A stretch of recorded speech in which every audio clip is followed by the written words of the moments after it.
the Raiders, where tonight the Raiders set up against Orange Coast College Pirates. The Raiders coming in with a record of 1-2, losing last week 55-21 to Grossmont. Orange Coast has only played 2 games this year. They have a record of 0-2, 3 games having been canceled. We are not aware of the reasons why. COVID a possibility, but we cannot rule any other reason out. I am Justin Borsis, your play-by-play commentator, alongside Luke Lamont, your color commentator this evening, and we get set to bring you this ball game. And Luke, last week we spoke about, before we got on air, how Moorpark gave up 490 yards and 4 touchdowns last week to Grossmont in the 55-21 loss. How do they fix that today? They got to start it off with Peyton Casillas. He is the sack leader for the team with 5.5 sacks. He had 11.5 in high school. For Moorpark, the pass rush has really got to amp it up today against Orange Coast and make an impact on the defense, because when your offense is putting up what Trey Johnson, did, putting up over 200 yards and 2 touchdowns, you can't be losing a game by that much.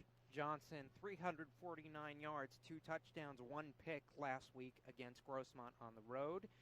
So in terms of Orange Coast, they come in with a record of 0-2, but their identity hasn't really been found yet, having not played 3 of their games. That's true.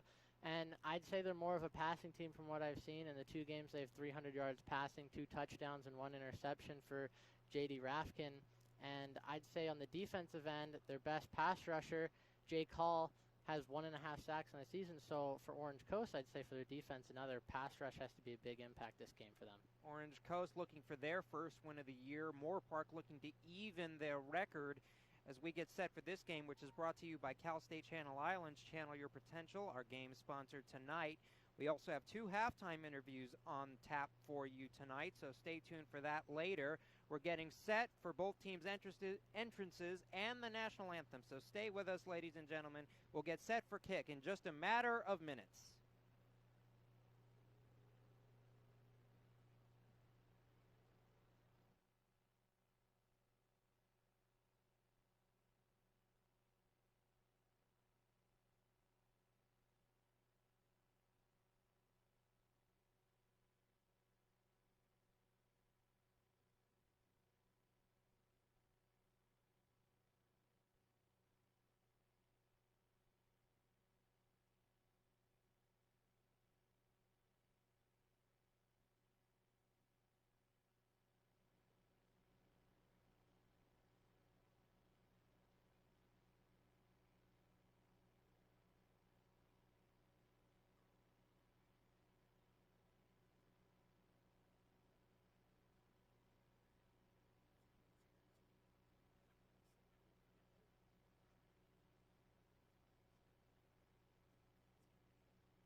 here come your Moorpark Raiders.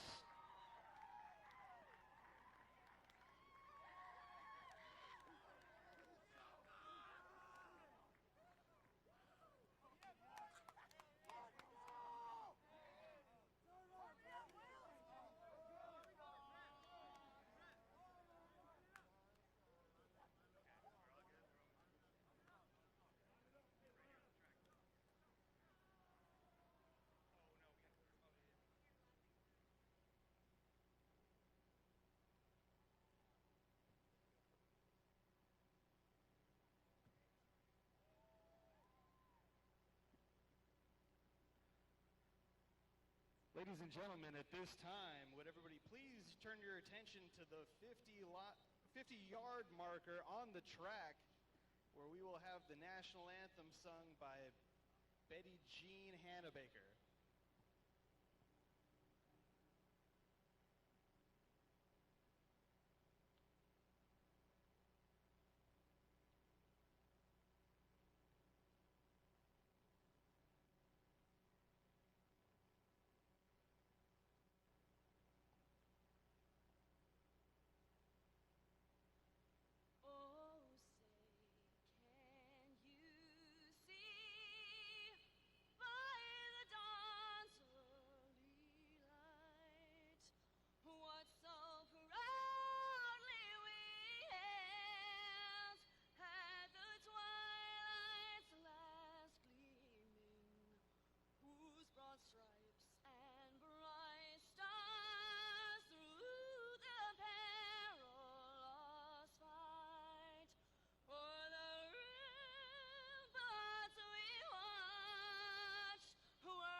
Ladies and gentlemen, let's get another round of applause for Betty Jean Hannabaker.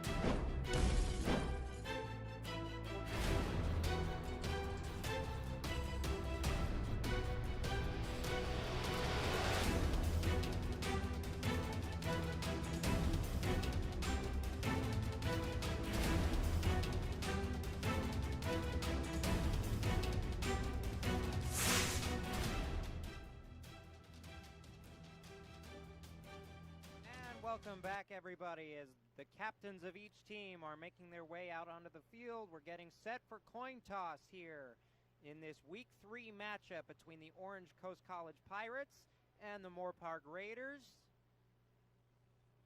Officials on the field tonight. We will get to them in just a moment. These two teams both struggling through their first couple of games on the season, trying to right the ship. Defer their choice. College Coast won the toss. They will defer to the second half.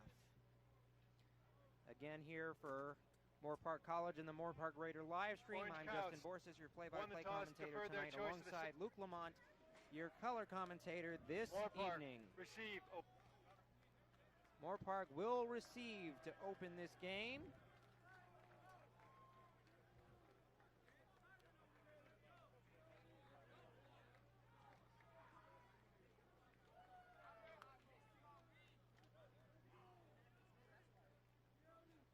So, Luke, we spoke a little bit in the pregame about how both these teams have struggled. Orange Coast, on the other hand, the two games they played were close in contest. Only a 5-point loss their last time out, 29-24, the final. And for Orange Coast, that's got to be frustrating. Your only two games you played, both close losses, compared Moorpark with a 1-2 record, 2 losses where they've given up 50-plus points themselves, and then against Santa Ana when they won 21-19. It'll be interesting to see what the Moorpark offense does. Against Santa Ana, they came out firing on the offensive attack through the air with Johnson. We'll see if they try the same attack versus Orange Coast as it worked 2 weeks ago. So we're getting set for kick. Tonight's officials: Mark Milson, Dwayne Finley, Scott Bernard, Darnell Anderson, Wade McKenzie, Diego Renteria, and Terry Cole.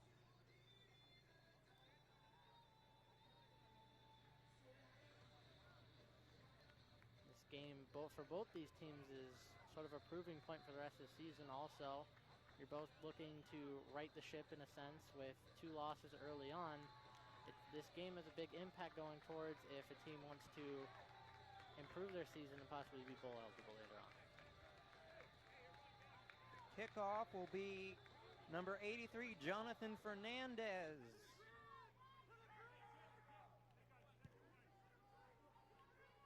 Boots it deep, returnable. Gets a block to the outside, cut up field. That's number 30, Jaquan Martin on the return. And that's where the Raiders will open their first offensive possession of the game. Well, Moorpark special teams unit still proving well for them here as they get the ball across the 25. That's been something that's been a positive note throughout the season for them, is starting their offense off with better than usual field position, as it looks like Trevor Jungman is starting the game here for Moorpark. So Jungman coming in on the first possession. Usually they bring him in to use more of his legs.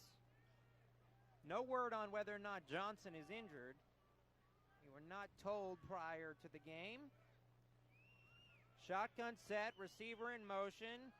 It's an option play. Jungman gets swallowed up by 2 defenders. And that was great contained by the Orange Coast defense. Jungman on the option jet sweep to his wide receiver. I'd say he read it correctly and then tries to take the inside angle, but the linebackers were there. No chance for Jungman to really get anything going, and 2nd and 10 now for Moorpark. Still Jungman in the game, so we'll see if they try more run option plays with him. No gain, ball at the 32-yard line. 2nd down.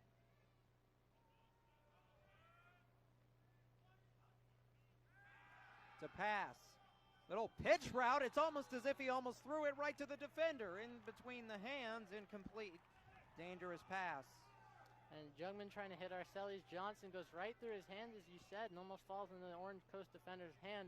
Would have been a huge turnover early for this Orange Coast defense. And now here we go. 3rd down in the pistol. 3 wide receivers on the far side. Now move to the shotgun.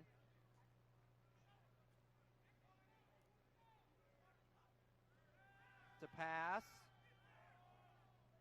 Short and destroyed at the 34.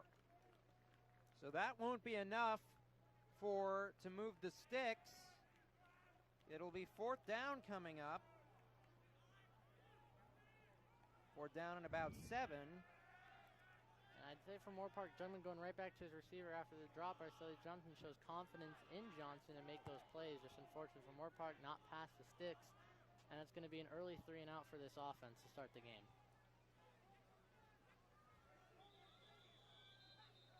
Flag on the play.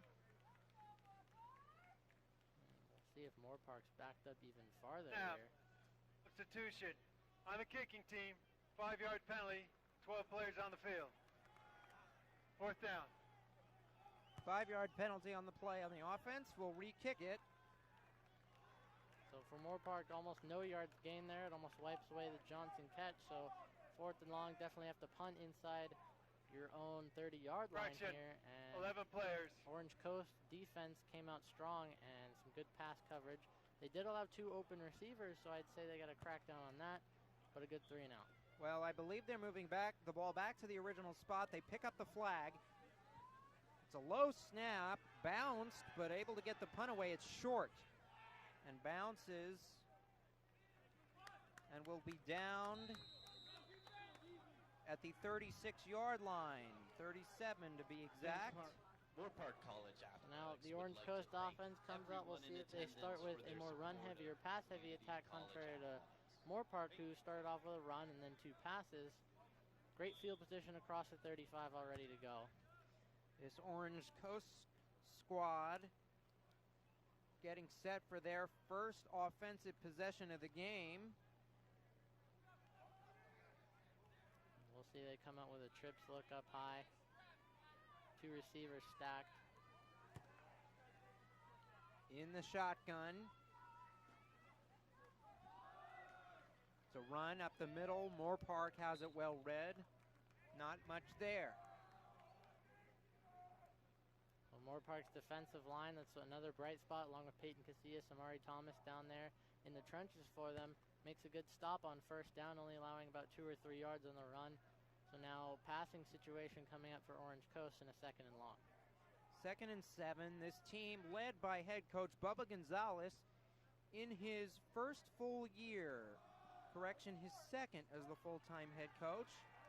There's a big play through the middle to the 49. First down. Well, Orange Coast sticking with the run attack. That was David Hernandez on the carry, running over some Moorpark defenders to pick up a first down, and nearing midfield now already in 2 plays is this Orange Coast offense. Orange Coast is, trying to establish a new winning pedigree under this new staff. His 10th overall season in his coaching career. He's also manning the defensive line responsibilities, as this will be a screen pass over toward the sideline, breaking up field past the 45. They'll down him at the 43-yard line. That's what you call an RPO play there. If we take a look back at the last play, you'll see the quarterback's lined up about here, and then the running back, he fakes the handoff here, and he's a receiver running the bubble screen, just throws it right out to him. Easy first down for Moorpark.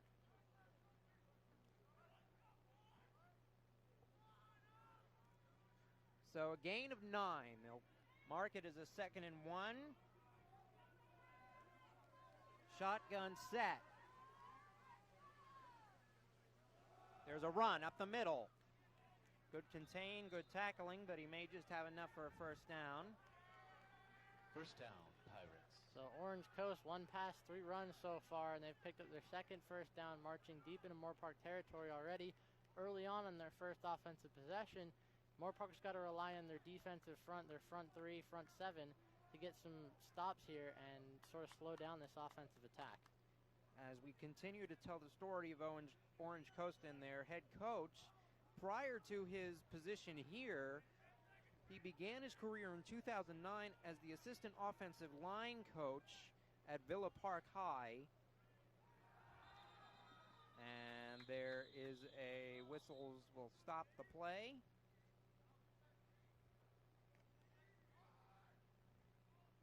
Let's see what this is on.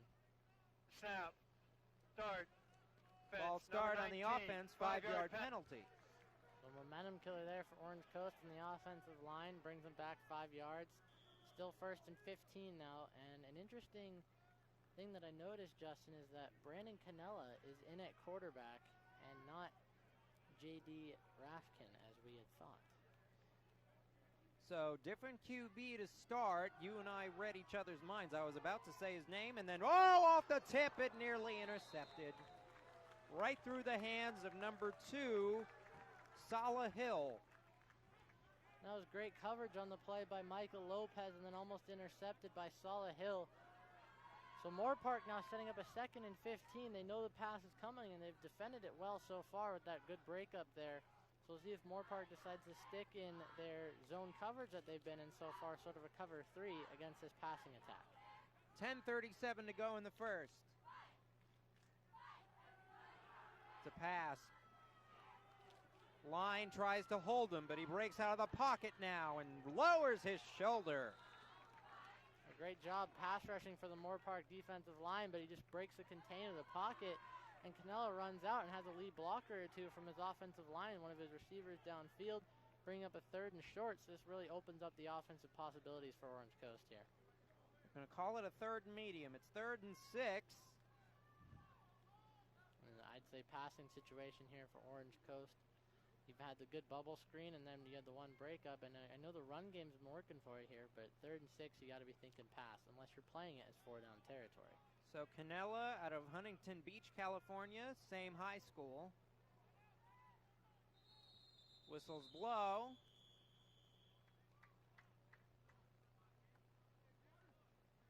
Orange Coast, their Orange first of the Coast half. will call their first timeout. Crucial play on this series. While we have a moment, this game cannot be done without our sponsors. We'd like to thank them for supporting Moorpark College and this broadcast. Starting with Meathead Movers. Meathead Movers are your local student-athlete movers. Hires champions who are paid to work out. These strong, clean-cut athletes provide a worry-free moving experience. To apply to join Meathead or receive a free estimate, visit meatheadmovers.com.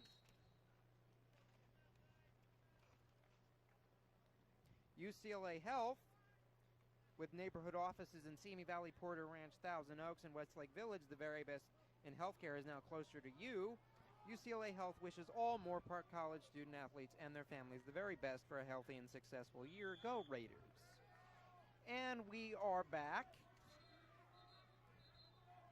A big 3rd down in the first quarter, 9:47 to go. Now whistles blow again, and it was just to reset everything so that we are on the proper schedule. A big play coming up here for this Orange Coast offense. Can they keep their first drive alive? Moorpark rushes 5. It's a run to the outside, and the Raiders have it played perfectly. Number 40 in on the stop. Eugene Areola, the linebacker. That was great contained by Areola. Gets some backside help coming late from one of his defensive linemen, but makes a phenomenal play to tackle the ball carrier for a loss. And that's the first time Orange Coach's rushing attack has gone backwards, and now setting up a 4th and about long here, and looks like they're staying on the field to go for it. 4th and 5. Not a bad spot to go for it here. You're just past midfield. No reason to kick a field goal. It's a pass on the play. They bring pressure. Stepping up. 1st down and more. Good awareness as he gets pummeled at the 31. I think he got just enough for the 1st down. And once again, Canella uses his legs, breaks out of the pocket. Moorpark had good pass rush, and he's able to pick up the 1st down. He's being a tough runner. He's not sliding down like your usual quarterback. He's going after these Moorpark defenders, so Moorpark's got to toughen up and be more physical when they meet the quarterback in the open field. 8:57 to go in the first. And Canella so far in this season, just under 70 yards passing and 1 interception, compared to Rafkin's 300 and 2 touchdowns and 1 pick.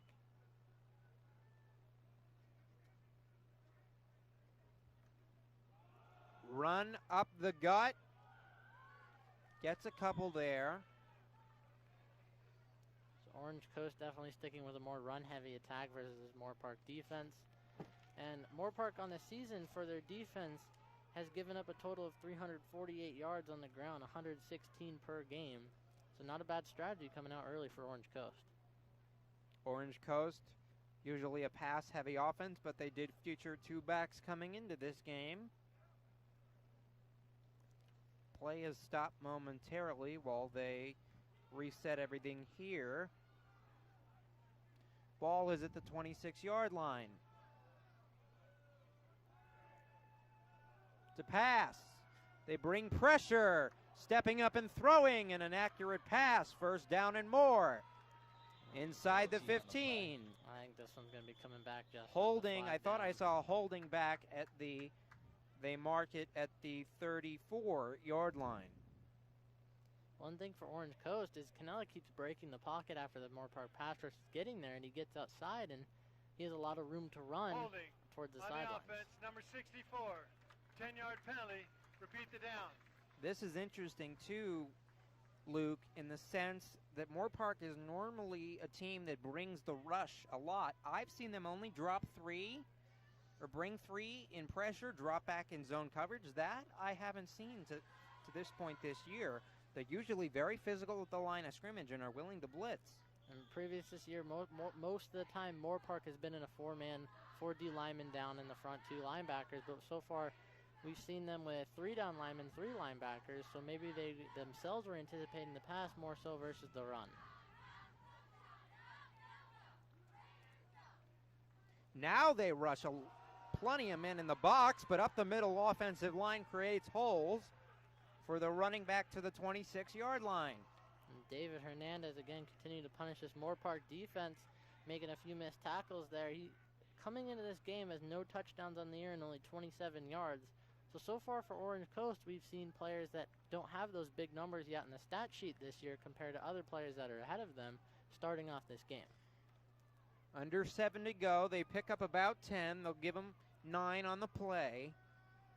3rd down and medium again, which is where Orange Coast likes to live. It appears they want to keep it manageable and not get into the 3rd down and long situations. Canella will throw. Pressure. Shovels it. Past the 1st down marker again. That's number 9. David Hernandez, the back. Little improvisation there. That was an incredible play made by Canella. As you said, improvisation.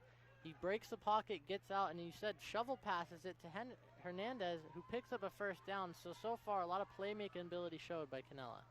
6:20 to go inside the red zone. We've seen Moorpark for the most part. They're still sticking. Now they're going with a 4-man pass rush, it looks to be. Ball is at the 19. Run up the middle. Moorpark remains stout, gives up a few. And so far, we've seen Moorpark switch up their coverage a good amount on defense. We've seen a cover 3 look, a man look, and a 2-high safety cover 2 look. So far, nothing really has been able to stop this Orange Coast offensive attack as they continue to driving, especially after that 4th down conversion. Willing to bleed the clock. 5:42 in the quarter. 2nd and 5, a 5-yard gain. As you said, Orange Coast probably looking to tire out the Moorpark defense, bleeding the clock down here. The longer that defense is on the field, the more tired they're going to get. Shotgun set, 3 wide receivers. High snap, handled up the middle. Through to the 2nd level, close to the 1st down. Past the 10.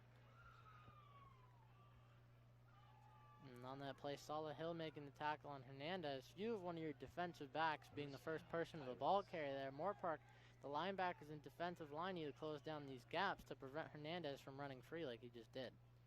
5:10 to go now. Goal to go. 1st down. I'd say for Orange Coast, definitely looking to continue the run with Hernandez. Moorpark, you got to stack the box more. Get one of your safeties inside with those linebackers. They will pass. Canella flushed out of the pocket to the right. Now backpedals. Throws it toward the end zone and just out of bounds. Smart play. So far, Canella under a lot of duress in the pocket, having to run around pretty much for his life. That time he gets it away, avoiding a big sack or possible intentional grounding penalty, and gets it to the back of the end zone in time. So 2nd down for Moorpark. A lot against Santa Ana towards this goal line. We saw them run a lot of man coverage. We'll see if they continue that this week heading against Orange Coast.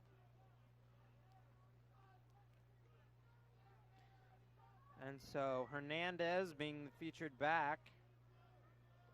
Gotten a lot of carries this series. Now they have a 2-back set with number 88 in there, J.P. Segura Quiero. Quiero, their leading rusher on the year, over 143 yards. And he will get nowhere. Moorpark holds their nerve on that play.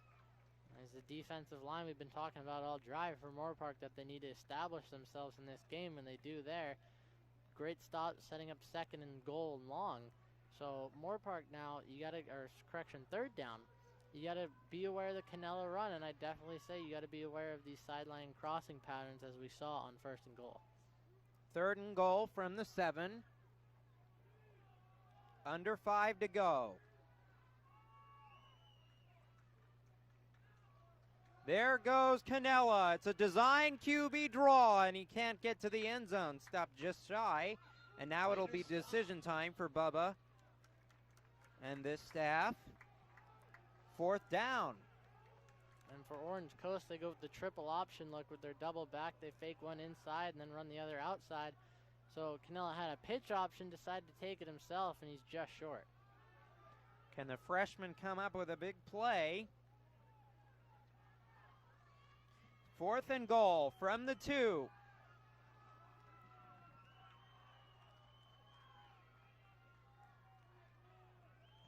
Fixing the down markers, it seems. So here we go, 4th down. Under center. No, correction in shotgun. Be careful. No, he is under center. And a design QB sneak. Did he get in? Shoved back. I don't know. Just shy of the goal line. The Raider defensive line appears to hold. The Moorpark defensive line finally established themselves. It seems like they make the biggest impact on this drive as they had the whole time.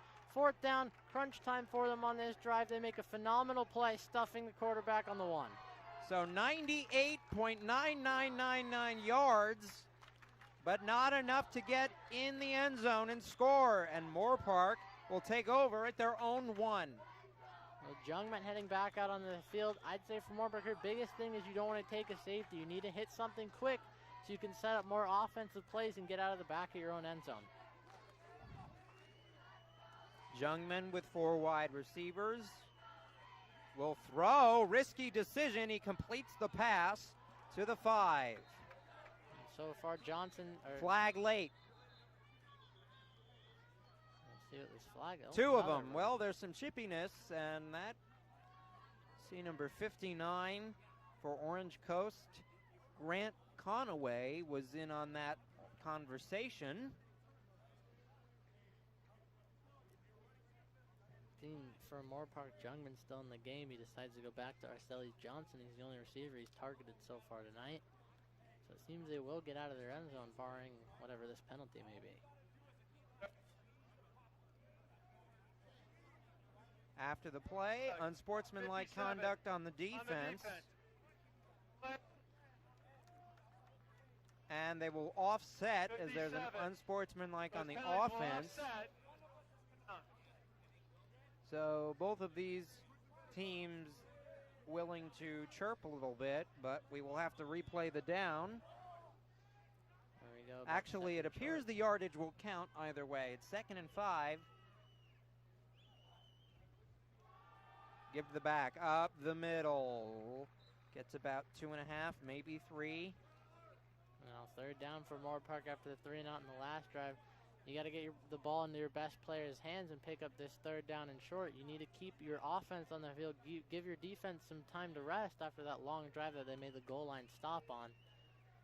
3rd and 2 inside their own 20. Ball marked at the 9. Donovan Davis in at running back here for this 3rd down. Jungman at quarterback. Jungman takes it on the option. He gets the 1st down and then some. Got blockers. We got a flag down. And a flag down back at the 10. Usually a hold.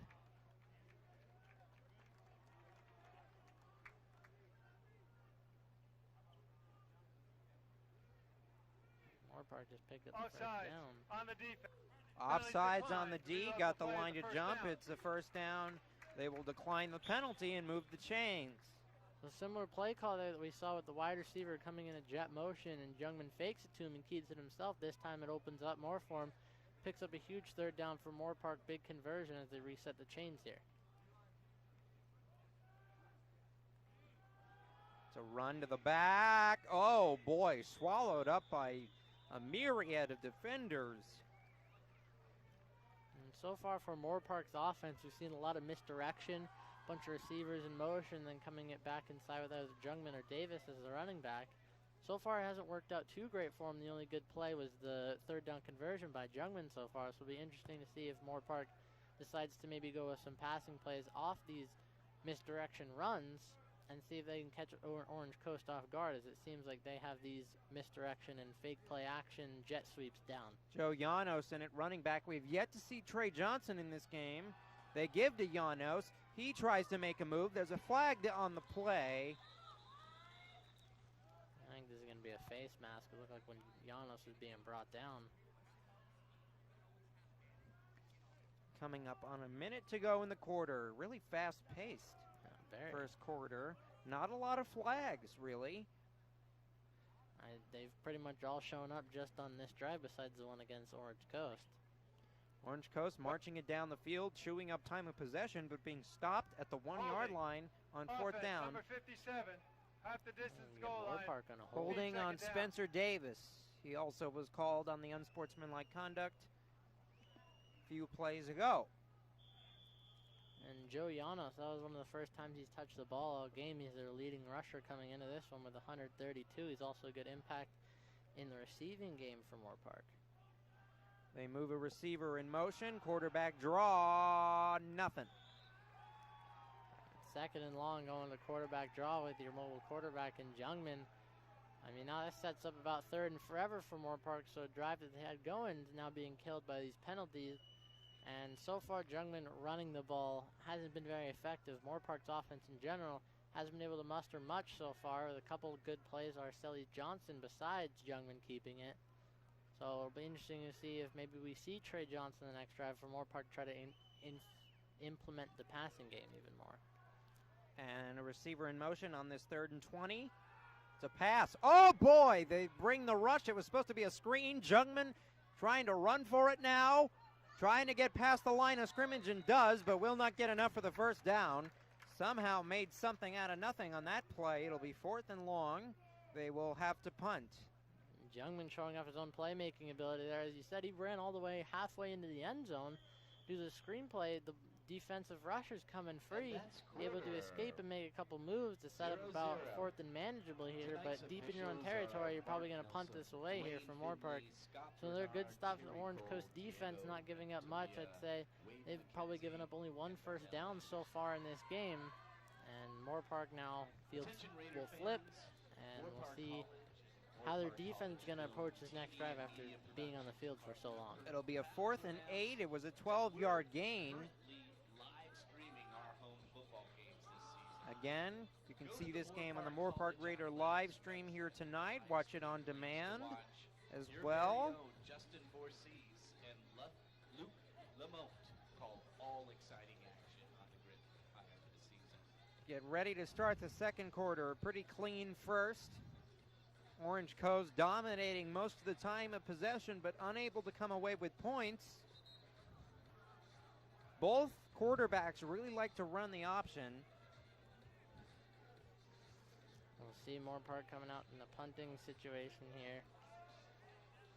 4th down and 8. Their last punt, sort of a high kick, gave Orange Coast great field position, so we'll see if they try to get this one more on the line, pin them back more deep.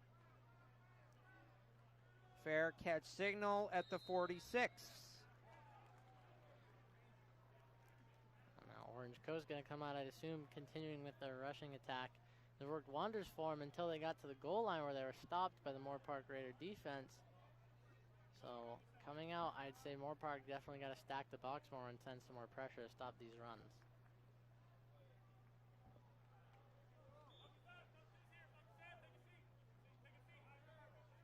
So it'll be 1st down for Canella in this offense.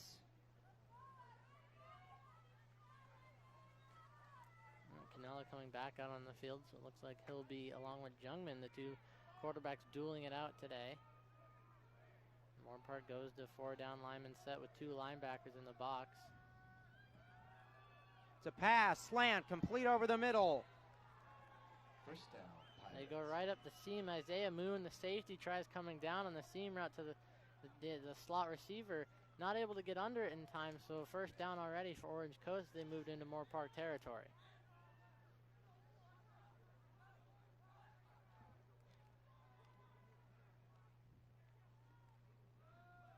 Run up the middle, nowhere to go. Raiders all over it.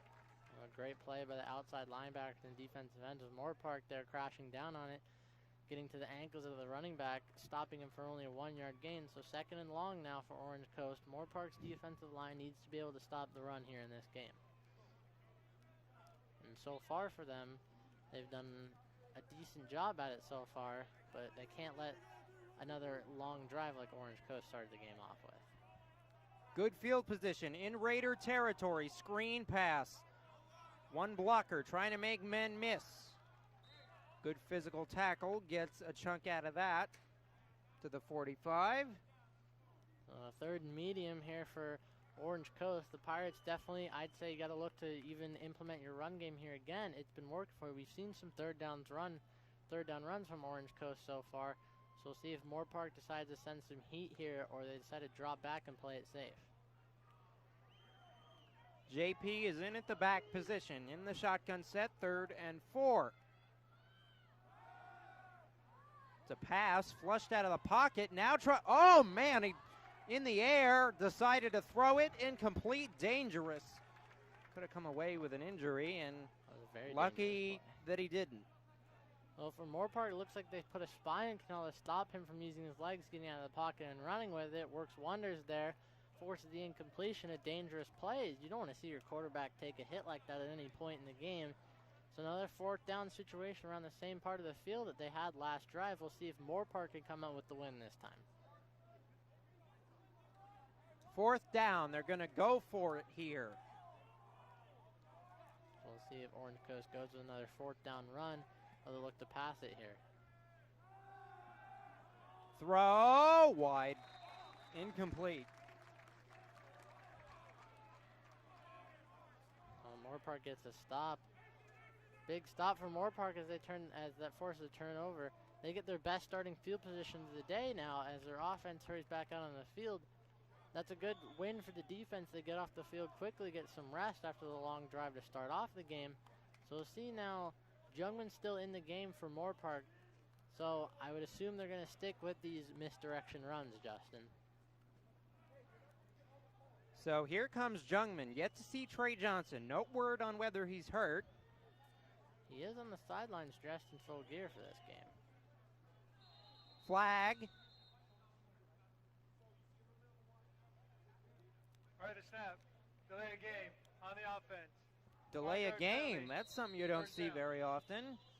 That was kind of a throwback to week 1 against Ventura. We saw, I believe, 3 delay game penalties against Moorpark. So that's not something going to be a growing issue throughout the season. So they got to fix that early in this game, as you don't want to give up free yards. 12:59 to go here in the half. Please reset the game clock. 13:09. 13:09. They are adding 10 seconds to the game clock now. It'll be 13:09. Well, Moorpark will see in this 1st and 15 situation if they can continue with a Jungman runner. They trust his arm. I'd say for Orange Coast, you got to key in on Arcelis Johnson, the only receiver still to find a target from Jungman so far in this game. He's got 2 catches so far for Moorpark. So you got to definitely lock him down. Whoa, muff snap. Jungman picks it up, able to run with it. There's a flag in the backfield all the way to the 50. It's going to come back. Well, Jungman makes a play out of nothing there. A muff snap on the jet sweep to Arcelis Johnson, picks it up, runs it outside himself. As you said, picking up past the 50-yard line. So Jungman definitely able to use his legs we've seen so far. Offense, number 82, 10-yard Coming back. penalty. Holding on the offense, number 82, Jalen Thompson. The tight end into block with the call. And the penalties piling up here for Moorpark. 1st and 20 now. 1st and 20. And we'll see Moorpark definitely, I'd say, passing situation here. You're so far behind the chains. Running here doesn't really do you much unless you pick off a nice chunk of at least 6 yards, I'd say. So we'll see if Jungman can sling the rock a little bit. 1st and 20. The double tight end set here for Moorpark, not something we see often. In under center, now rolling. Complete.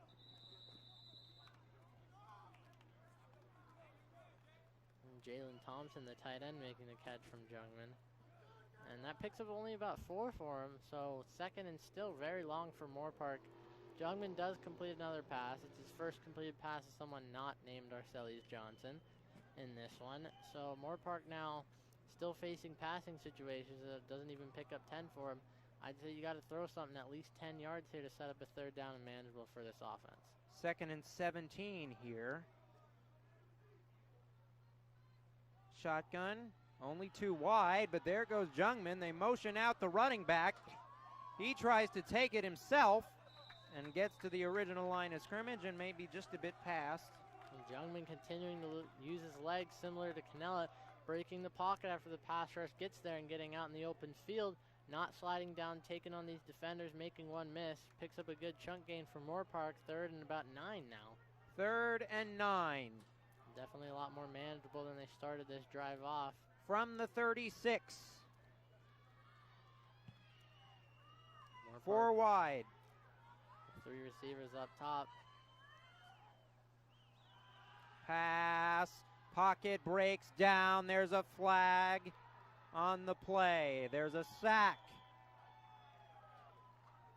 The Moorpark offensive line gives in a sack there on 3rd down. We'll have to wait to see what the flag is.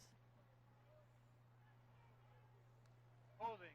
Offense, number 56. Holding on the That offense. penalty It'll be decline. Fourth down.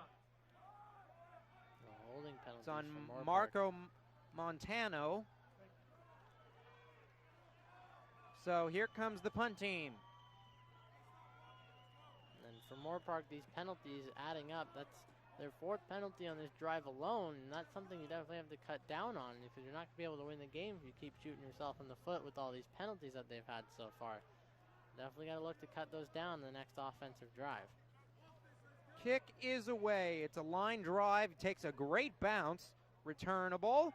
There's the block. And a flag. Back at the 31-yard line.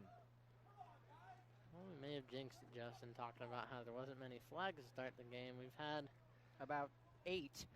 in the last minute or so here. Yes.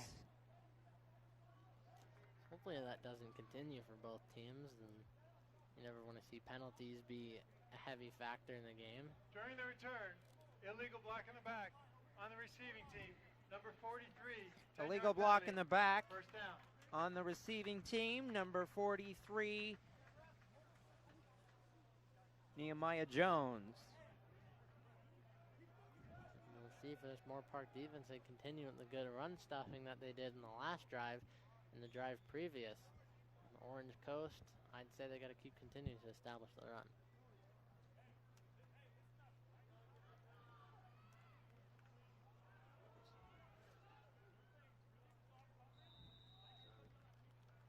Run to the edge, pick up a few.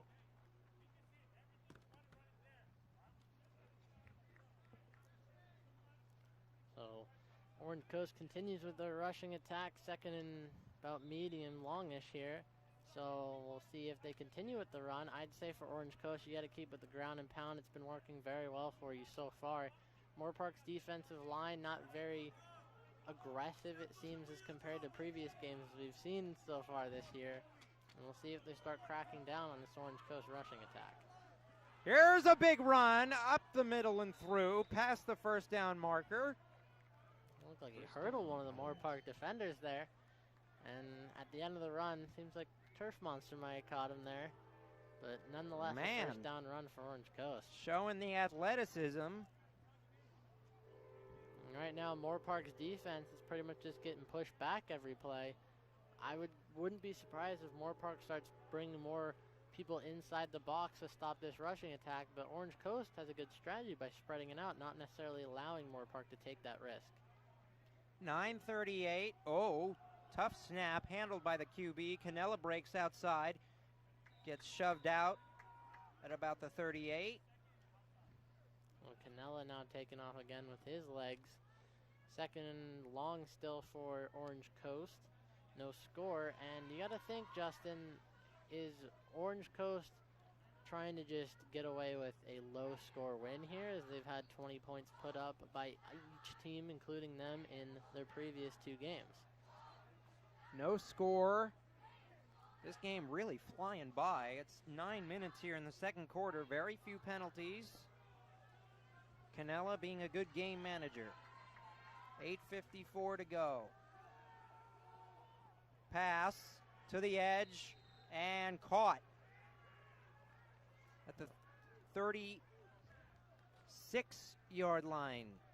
A rare pass there for Canella and Orange Coast brings up 3rd and very manageable, 3rd and short. I wouldn't be surprised if you see a run here. So Moorpark, I'd say you bail out on the run. anticipate that it's coming because it's been the main source of offense so far for the Pirates. Shotgun set again, 3rd and 2. Canella takes the snap, give to the back, up the middle. And I'm not sure he got enough.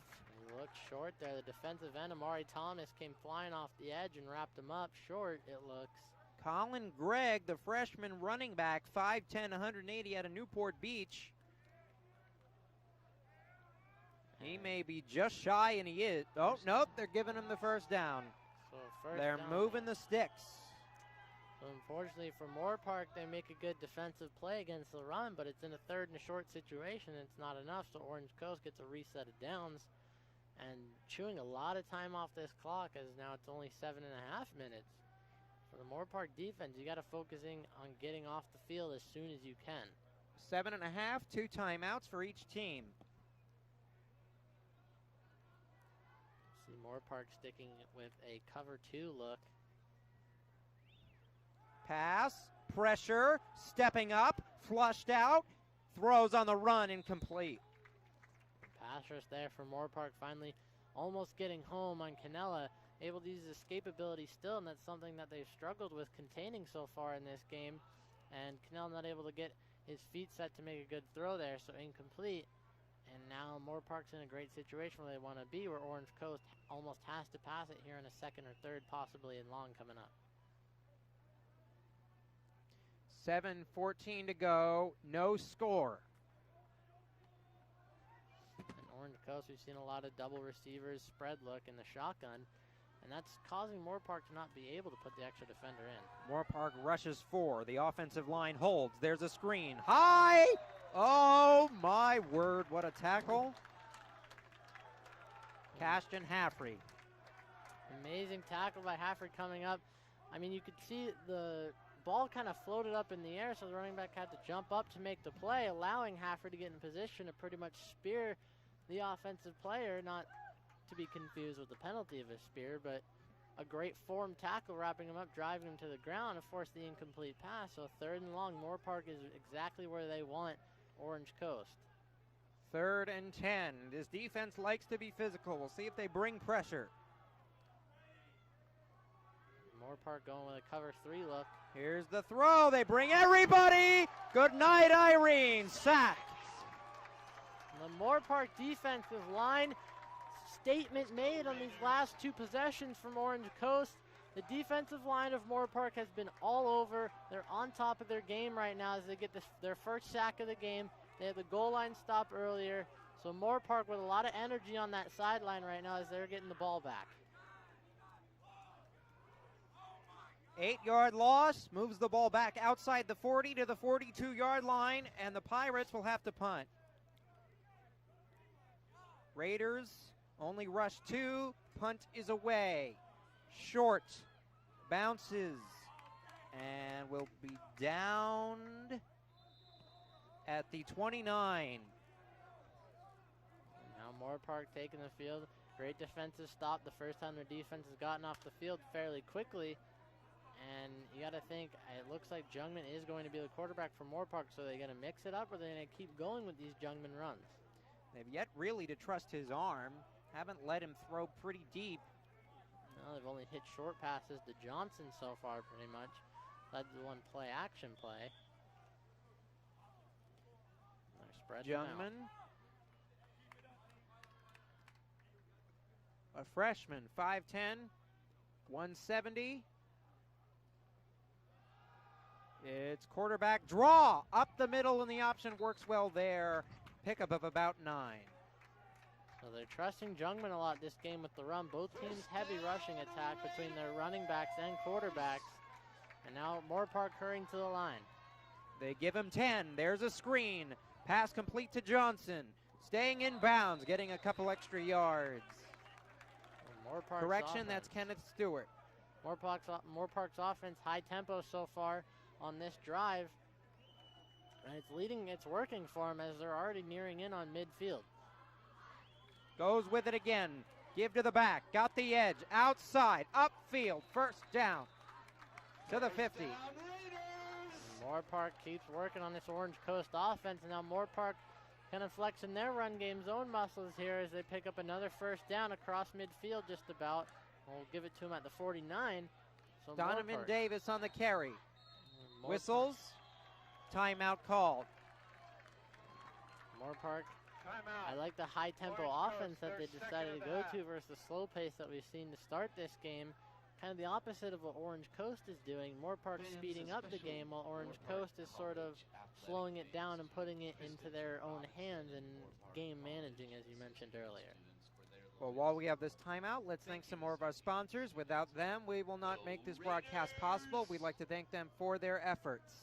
Starting with CSU Channel Islands, our sponsor for tonight. 7,000 plus students, 62% are first generation, and 83% receive financial aid. 26 majors, 26 minors, 6 graduate programs, 22,500 proud alumni, teaching and administrative credentials and authorizations.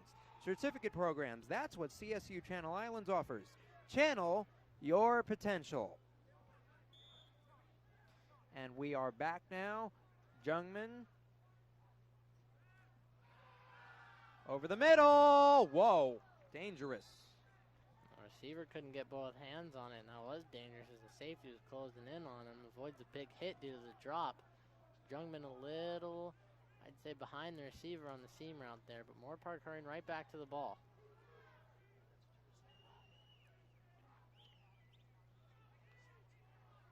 Moorpark slowing it down now.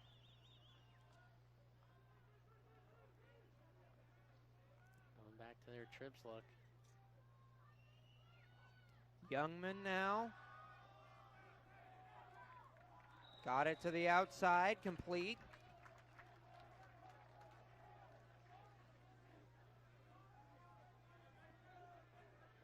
So, Moorpark, Youngman there with a great pass outside, leading to a 3rd and short now. Hurrying back to the ball. We apologize for mispronouncing the name. Got the correction, and we will say Youngman from this point forward. 3rd and short, 7-yard gain. Pass, slant, complete, over the middle, past the 35. Ball came out late. Was he down? Yes, he was. The big break for Moorpark there. They finally get a good pass play off. First down, they're driving. That would have been a killer for Moorpark if that fumble had been caused when their ball carrier was still on his feet. Luckily for Moorpark, he's down, and Youngman with a nice rock sling there. 4:40 to go in the half. They move quickly. They give to the back. Through, trying to weave, nothing really there for Tyree Morrison. Sophomore, 5'11", 205, out of. Now 2nd and 10 coming up for Moorpark.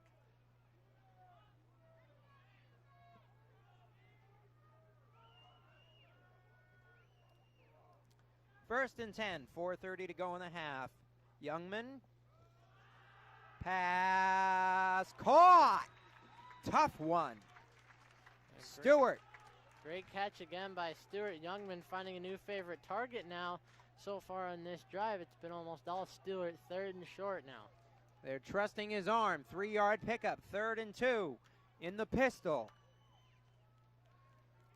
Moorpark going with his high tempo hurry to the ball. Try to catch Orange Coast offside with a hard count, and then Youngman in the offense look back to the sidelines to pick up the play.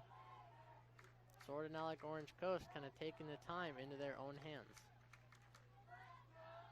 Shotgun set, 4 wide, 3 far side. Youngman, blitz in trouble, breaks out of the pocket, throws deep, out of bounds.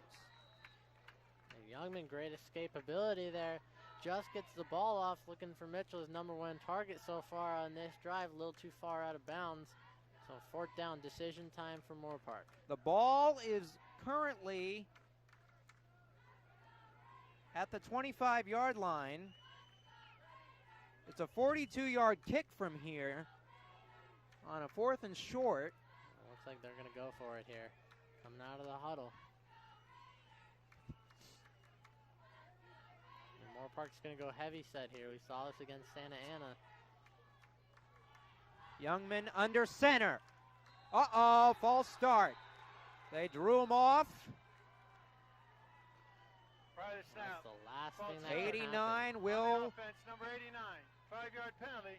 4th down. Janame.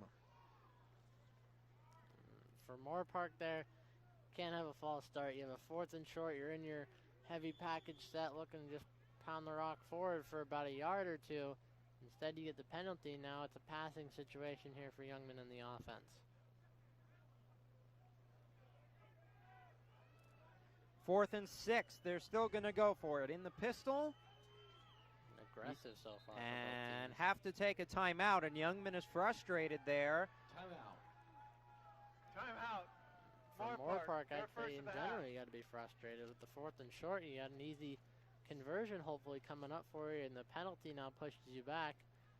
A big decision coming up for Orange Coast is shown on both their fourth downs. They've been aggressive in going for it. So we'll see if Moorpark decides to keep the tempo with them and stay as aggressive going forward on their first 4th down attempt of the game. Well, we would like to thank some more of our sponsors. Again, without their help, this broadcast isn't possible. We're going to start with Big Brand Tire and Service. Big Brand Tire and Service is home to the Big Brand Advantage, where flat repairs, tire rotations, alignment checks, and brake checks are always free. Big on fast, big on friendly. And we're getting set for a big time 4th down.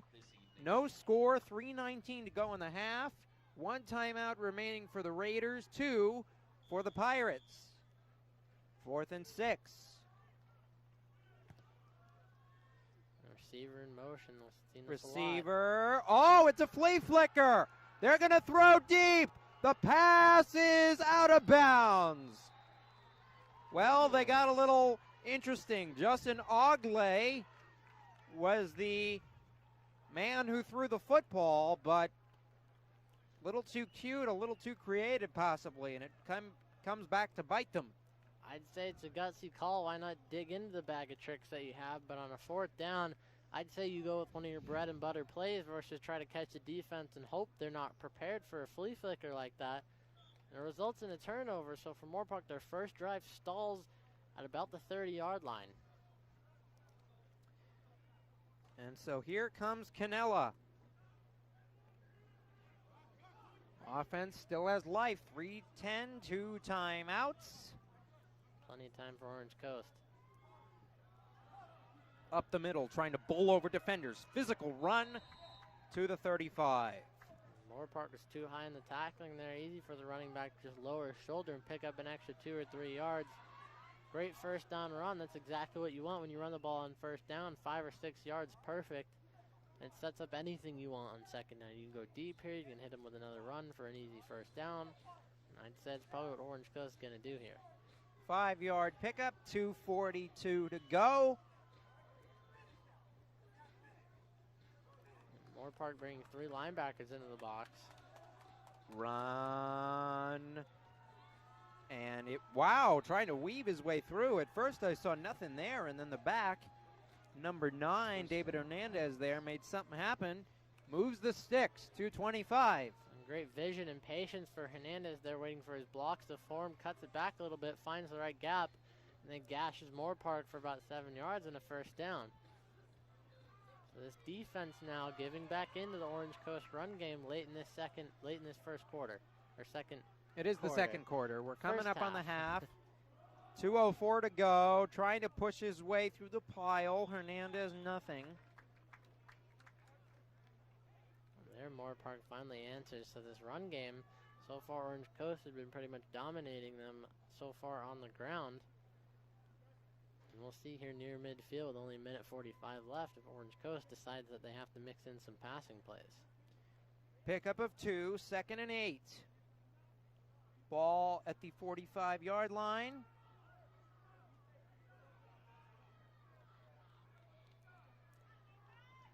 We'll see Moorpark here going towards more pass-heavy defense. Canella, low snap, going deep!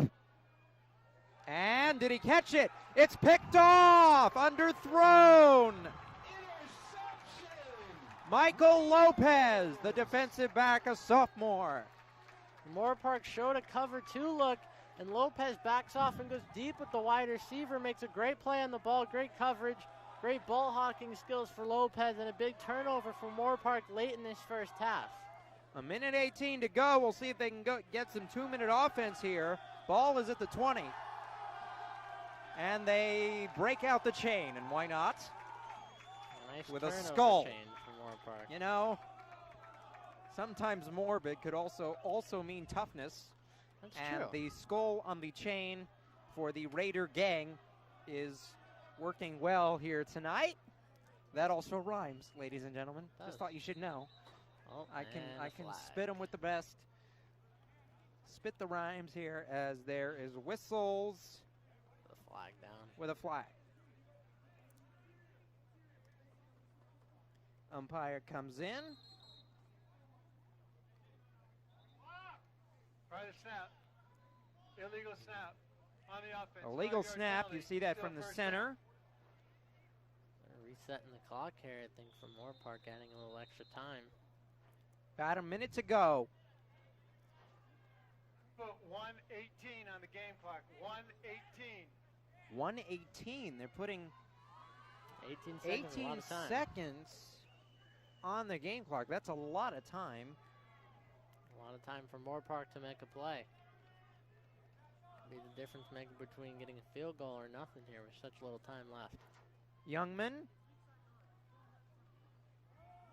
gonna throw again. Sideline caught. Past the sticks. Great vision and throw for Youngman. Big first down for Moorpark as they hurry to the line. That's Kane exactly when we get Artero, started. a freshman running back on the reception. They move quickly with about 110. Move the sticks. Ball is at the 32. Moorpark's got to go quick here. That's exactly how you want to start off one of these last-minute drives towards the end of this half. Youngman again. Here comes the blitz. Stepping up, running with it. Smart move. Pulled down by the helmet. No flag on the play. The pass rush for Orange Coast gets to the outside, containing Youngman. He steps up in the pocket after the pump fake. Makes a great move to make something out of nothing there, picking up 6, but the clock's still running. No first down there for Moorpark. 48 seconds, only one timeout. They had to burn one on a 4th down play. Now he steps up again. Youngman moving to the outside, gets the edge, stays in bounds. First down to the 50. And a smart play by Youngman, getting out of the pocket. He knows his legs are his best weapon. He uses them very wisely there, getting to the outside and make sure he gets to the sideline, throwing in a stiff arm on his way there. Big first down for Moorpark and out of bounds. 37.6 to go, trying to get into field goal range. We'll see what Moorpark calls here. Is they able to settle it down and make a precise play call based on the yardage and distance. We'll see if they decide to continue to pass it so far, all they've done on this drive. Youngman with a receiver in motion. Will pass. Here comes the blitz. Gives it to Stewart. Tries to break outside. Nowhere to go. Stopped at the 48. Probably a gain of 1. Great play for Orange Coast. Moorpark has to burn a timeout there as that goes nowhere. Their second of the half. So they are forced to burn a timeout. Feeling hungry for the Raiders scoring on this drive. Well, 29.9 to go, and while we have the time, let's thank some more of our sponsors for their efforts and for their ability to bring this game to you for the college and for the broadcast. Starting with Pegasus Transit. Pegasus Transit, we are the answer to all your transportation needs. Safe, courteous drivers, a company you can trust. That is Pegasus Transit. The ASMC Associated Students of Moorpark College Athletics would like to thank the Associated Students of Moorpark College for supporting our student athletes. Learn more about ASMC by stopping by their booth located fieldside or by following ASMC in Instagram at ASMC. We are back. Moorpark going empty 5 wide first time. 5 wide, deep shot, led his man too far, had him open. Intended target was Llanos. Llanos, their running back, their best receiving back too. Burns the corner deep. Youngman just a little too much mustard on that throw. And look, Joe Llanos so far on this season has 96 receiving yards for Moorpark. He's looking to add there, but a little too much. Took a shot deep, 25.6 to go, a 3rd down.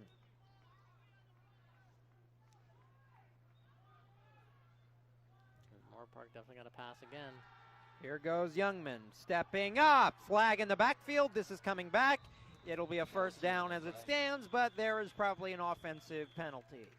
Yeah, probably coming back on another hold on the Moorpark offensive line. So the offensive line so far in this game has hurt Moorpark a lot more than they've helped it so far. It seems as Youngman definitely has figured out that Orange Coast can't really stop him so far using his legs, and he takes off again, and that's been the best way they've been able to move the ball, but holding. Number 77, 10-yard penalty. Holding on number 77 of the offense, Raymond Nadeau. Or Nadeau, I will give both pronunciations. Now Moorpark backed up on the opposite side of midfield here to about their own 42. Third and very long. Definitely going to pass. Orange Coast, you can't let any of these receivers get behind you. Ball is at the 42-yard line. They will throw. Youngman, screen, complete. Stewart. Correction, it's Janos in open field. Did he get enough? There's a flag late, placed at the 41. That was a great play design by Moorpark. And we'll see what the flag is, but while they can talk about it, if we take a look back at the last play, you have Johnson over here. He fakes the run this way, and you have Janos just slip out of the backfield. All the lines going this way. All your receivers are running the opposite direction. Janos catches it, takes it upfield, and he gets some great blocks, and it's a big gain for Moorpark. But hold everything. There's a flag on the play. At the 41. Foul. Illegal block below the waist. Illegal block below the waist on the defense. 15 yards added to the end. So now, all of a sudden, they could be near field goal range with 11.8 to go. I definitely say they're near field goal, and that's a big play. I don't know if I've ever seen that penalty. Illegal block below the waist. I mean, they may call it that. It's almost as if it's a chop block in Division I. That's usually the terminology they use. It's a big hit for this Orange Coast defense as they've held strong this whole half, and now towards the end with 11 seconds left, their defense is bending. You got to be preaching on that sideline. You can bend, but you can't break here if you're Orange Coast. First down inside the 20. They spot it at the 22.5 near the 23.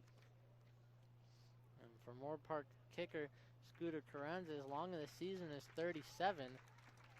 From here, it is about that spot. It's about 40. So a little extra, 3 yards extra. If they can get a few more yards and maybe keep it in the middle of the field and then spike it, they don't have a timeout remaining. Actually, they do. They have one. So they can definitely go over the middle, or maybe with 11 seconds left, you take a shot to the end zone if you want to be aggressive, thinking that a touchdown could put this game possibly out of reach with the way it's been going. Oh, I don't know about out of reach. It's only one score, and that's true. Youngman will go to the end zone. Complete! Touchdown, but there's a flag in the end zone. Is it offensive pass interference? Did he push off? Touchdown as it stands, but there's a penalty with 5.9 to go. A great ball placement by Youngman, leaving it where Oseli Johnson can just go and get it.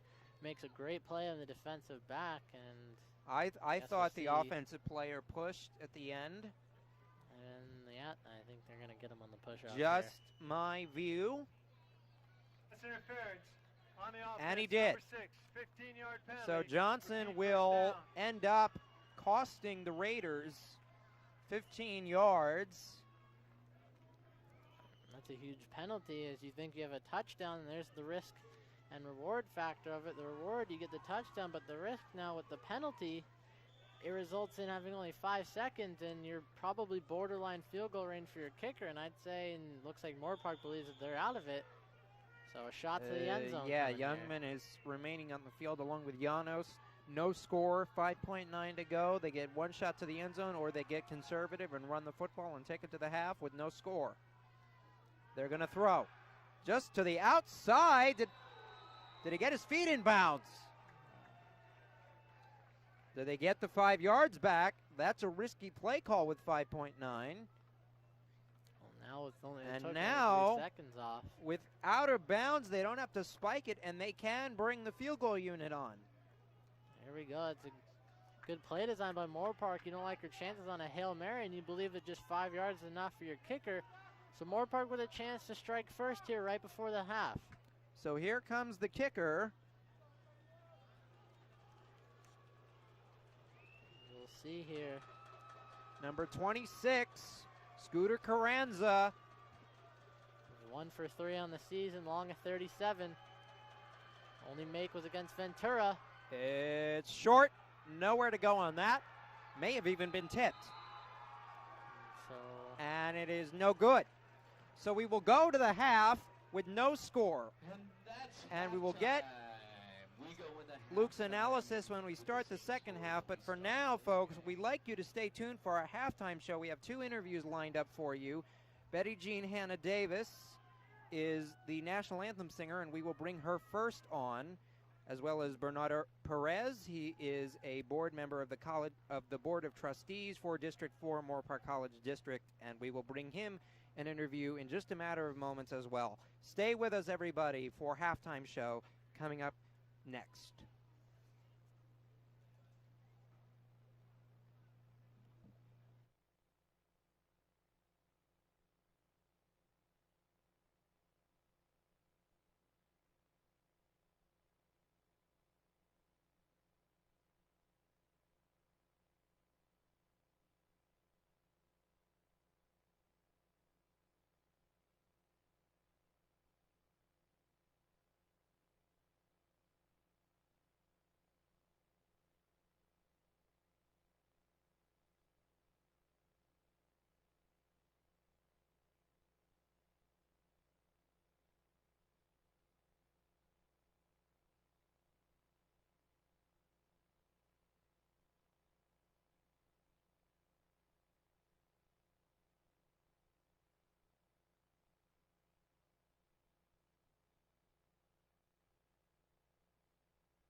Testing 1, 2, 3. Hello, everyone. As a Moorpark College tradition, please rise for the singing of God Bless America.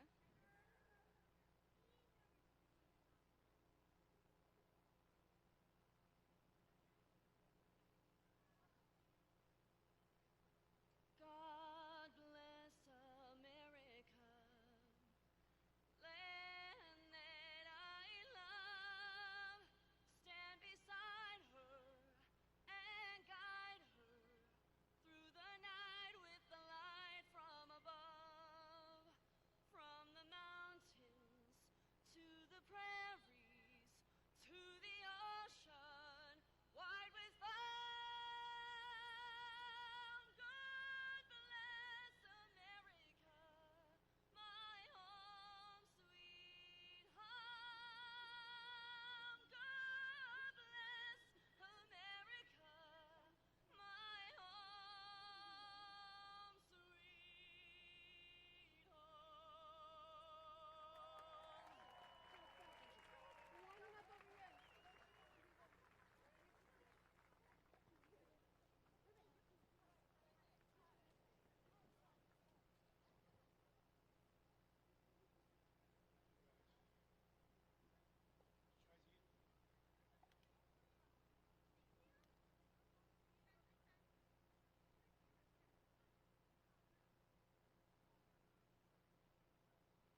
Raiders fans, how about this Moorpark College Spirit Squad, sponsored by the Moorpark College Dance Department. They are led and coached by Robert Salas and Wendy Beatty. Thank you so much, one and all. Tonight, the Moorpark College Spirit team will be having an In-N-Out Burger promo. Please stand and make some noise as they will soon be tossing t-shirts, frisbees, footballs, and other goodies into the stands. In-N-Out Burger is a proud corporate partner of Moorpark College Athletics. That's what a hamburger is all about. Thank you.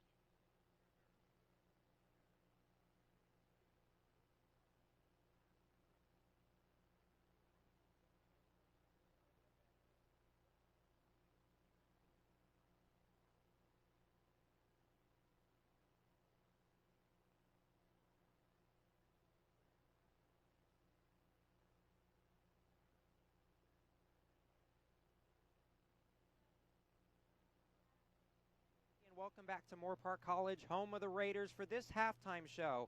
I'm here with Betty Jean Hannah Davis, the singer of the national anthem and God Bless America, here for our first halftime interview. And Betty Jean, you've been a member of this college at least since 2014. You've been singing here for a long time. What does it mean for you to be given this responsibility and to enjoy this moment as the designated singer for our athletics? So I have always felt such an absolute honor being here at Moorpark College and given the opportunity to sing for the games. As an art student, normally I would never really be included in this section of the college. So I feel that throughout the years, it's not only given me just such a privilege of being able to show my patriotism for not only Moorpark College and my country by singing the national anthem and God Bless America, but it also allows me to meet everybody around here and make such wonderful friendships and memories along the way, and see people that, you know, I feel diversifies my friendship groups and diversifies my abilities to get out and see and meet new people. And you mentioned that you major in art, but specifically studio art from what I read. So how does majoring in a different medium, but also within the same field, help you when it comes to performing as well? So being an artist, I want to create characters for video games. And so with that being said, I absolutely have been, what's the word I'm looking for? I'm so sorry. Basically, with art, I have a very vivid imagination, obviously, because I like to create things and I like to make these whole worlds and these characters and all their stories. And I feel that it's applicable when it comes to my singing, because it helps me not only like really grip and grasp onto the words that I'm saying, but I also, you know, paint this picture while I'm singing, and it creates this whole story for me that gets me really into this character almost. That it's so much more fulfilling than just the words on paper. And obviously in performing, you said you were able to meet some new people and make some new friendships. How has that strengthened your community outreach as a part of this school and as a student and as you move forward into the next step of your career? So I feel that everyone that I have met over the course of my time here at Moorpark College has been an absolute blessing. When I see people that I see on campus, even though I might not recognize them right away because I've only met them with a helmet, or I've only seen them in passing and whatnot, they'll come over and, "Hi, Betty Jean, what's going on?" And that just makes my day, because honestly, it's such a cool thing to like know so many people and be like, "Hey, I know this person," or "Hey, hi, what's going on?" and like get to hear their stories and get to see who they are. Where normally speaking, I'm much more of an introverted person, so meeting people, seeing people here, it's just so much. There's so much opportunity to see and hear new cool things that also, you know, apply to everything around me.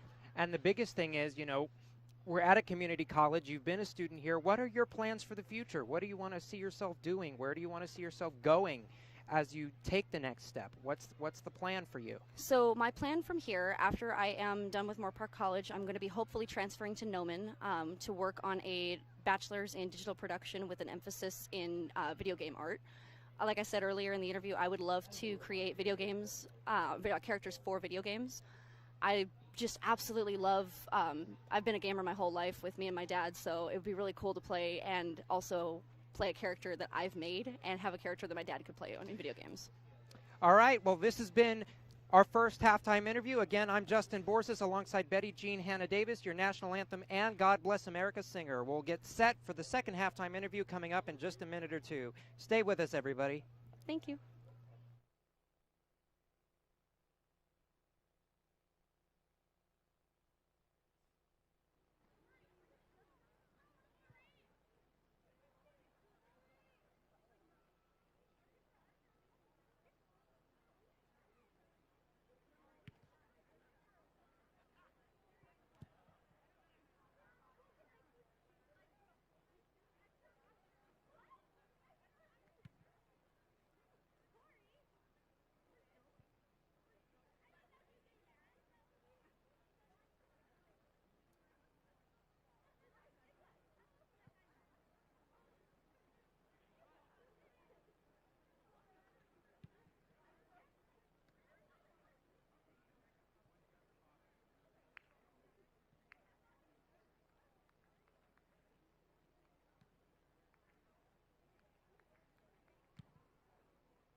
military-inspired training program ensures our strong, clean-cut student athletes jog when not carrying items.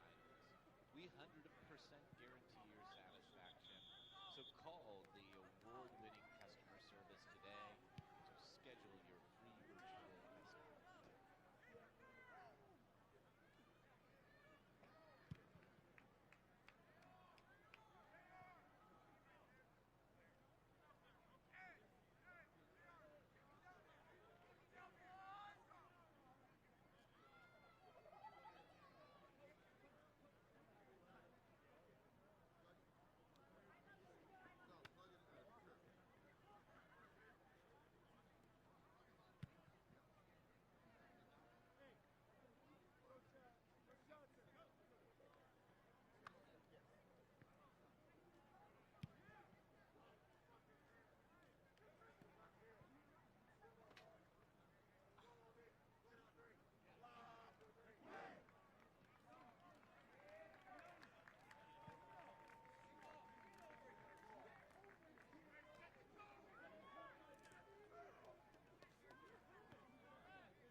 Here we go!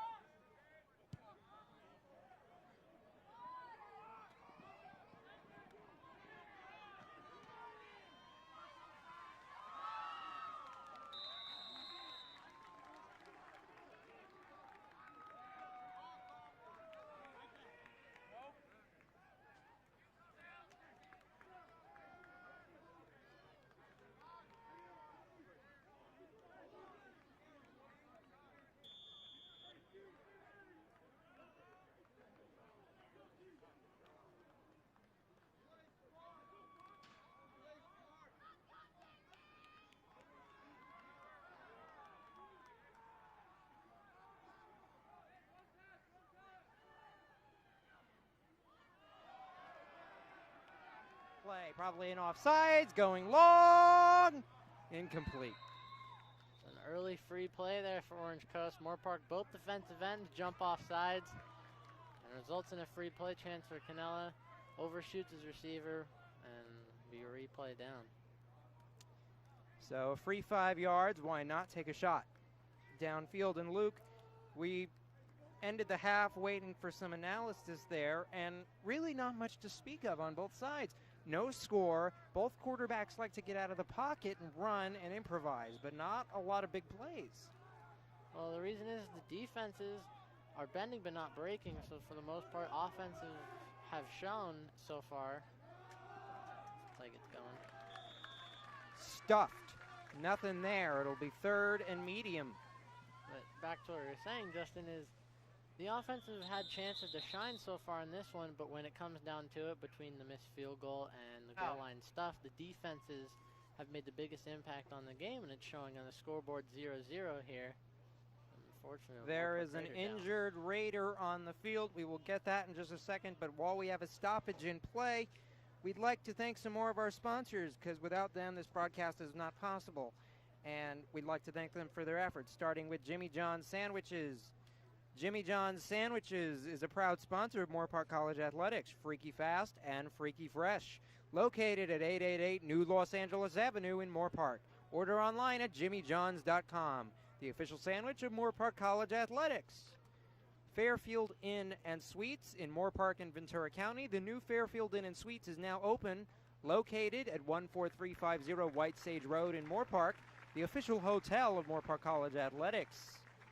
Ask for the special athletic rate. For further information, call 805-327-2000.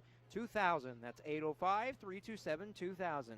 Go Raiders! That injured Raider on the play was number 31, Peyton Casillas, which could be a big, big loss. That would be a huge loss for this Moorpark defense. We talked about him in the pregame. He is their go-to pass rusher. He's the number one guy for him. He does it all. 5.5 sacks on this year. And a draw up the middle, bouncing off tacklers through to the 40, staying upright, powering his way for a first down. Great tough running there. I mean, for Orange Coast and Moorpark's got to crack down on the tackling. It's something that's kind of haunted their defense all season is their tackling ability. And a great play there to keep the play going. And results in a first down for Orange Coast. J.P. Segura Quijero on the carry. A big, big pickup. 1st and 10, 14 minutes and ticking. It's another run to the edge. Breaking through, a flag on the play. Let's see what this is. As Orange Coast tried to get to the outside, J.P. Segura Quijero couldn't really get to the edge as Moorpark was there on his second carry in a row. Holding. Offense. Number 58. 10-yard penalty. Repeat the down. Nathan Manafega, offensive lineman, a freshman, 6'1", 260 out of Villa Park, California, called for the penalty. Now great situation for Moorpark's defense. The opposite of what Orange Coast wants. They're being put in a situation where it's 1st and long. We have to rely on your quarterback's arm in passing, which is something they have sort of strayed away from and kept towards on the ground so far. Shotgun set, 10-yard penalty, 1st and 22. It's a run, nothing there. Defense does their job in on that tackle, number 43 for the Raiders, Chase Edwards-Patansky. And in 1st down and 20, where you think it's a passing situation, Moorpark stays ready for the run. They make a great rally tackle and now leaves only a few yards to gain. And 2nd and about, say 17 now? Pickup of about 5, 2nd and 17 from the 35-yard line. From the 34, they give him the extra yard. Run, breaking through the pocket, holding their nerve, a big tackle behind the line, 3rd and long. And they sent the outside backer on a blitz off the edge. The quarterback runs around it, steps back up right into the arms of Amari Thomas, who brings him down. So a big 2nd down sack, resulting in a 3rd down and even longer now. 3rd and 19 for Orange Coast. So this is a perfect situation for Moorpark's defense coming out to start the half. 3rd and 19, ball back at the 45-yard line. Loss of 2 on the play. Canella looks to make something happen. No score, 12-13 to go. It's a pass. Stepping up, firing, no, dropped. He had it in his hands and couldn't hold on. Michael Lopez again. We've called his name once today. He's had 1 pick already. Lopez definitely going to want that play back. We go and take back a look at that play. Lopez is playing this outside zone right here. We have an inside slot receiver that runs the corner. Another receiver coming deep. This safety over here gets over top and guards this route. And Lopez undercuts this one and sits right there. Could have had an easy interception. Instead, it's an incomplete pass. Punt will be on the way. It's blocked. Hands all over it. They rushed 4, and the Raiders will take over at the 15. Just the shift Moorpark needed. A blocked punt off the edge as flags fly late. But they sent heavy pressure from the left side. I believe that's number 15, Kiara Pearson, coming in and blocking the punt for Moorpark. K.R. Pearson with a big move. And now setting up in prime territory for the first score of the game with 11:59 to go. The Raiders are in the red zone. They place the ball at the 16-yard line. This is exactly what Moorpark wanted coming out of this half. Defense 15 yards for him. puts Orange Coast in an uncomfortable situation for him, and third, first, second down, all in long situations in 20 yards. Then And wait a minute, the penalty will move it all the way back to the 31, 15-yarder. Moorpark, that's going to kill him a little bit. You had the ball inside the 20. It would have been the first red zone trip for him, the second of the whole game since the Orange Coast getting down to the goal line. So now Moorpark has to try to rally off that block punt, barring the penalty that just happened. And so now Youngman with Morrison in at the back position. Will play action. Here comes the pressure. He gets away. Now still on his feet and just fires it. Whoa! Off the tip, it got caught. There's a flag in the backfield late, placed at the 44-yard line. That was a wild one there. Jungman looked like he got sacked. Stiff-armed the D lineman off him, got away, under pressure again, just throws it up. Looked like the player trying to catch it for Orange Coast has sort of a large padding on his hands, so he wasn't able to haul it in, and it goes right to number 17, Jacob Carbajal from Moorpark, their leading receiver. To the play. Unsportsmanlike conduct. Oh, Moorpark. Oh boy, that will drive Coach Stewart just about insane. He's complaining to the line judge, but that is a big penalty. Another 15 yards assessed. Based off what we're seeing on the sideline, it looks like these refs are throwing the flags. It seems to be on Moorpark's sideline.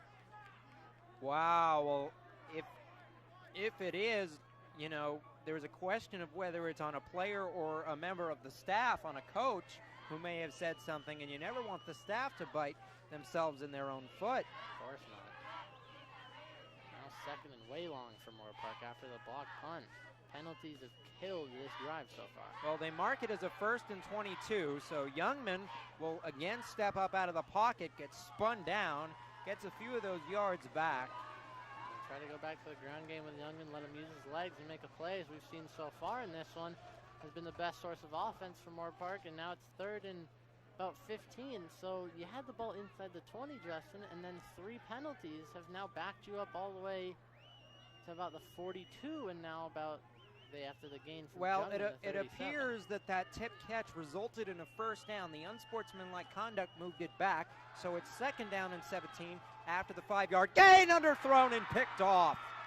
Run back now to the 40. There's a flag, 2 flags, one at the 25 and one at the 32.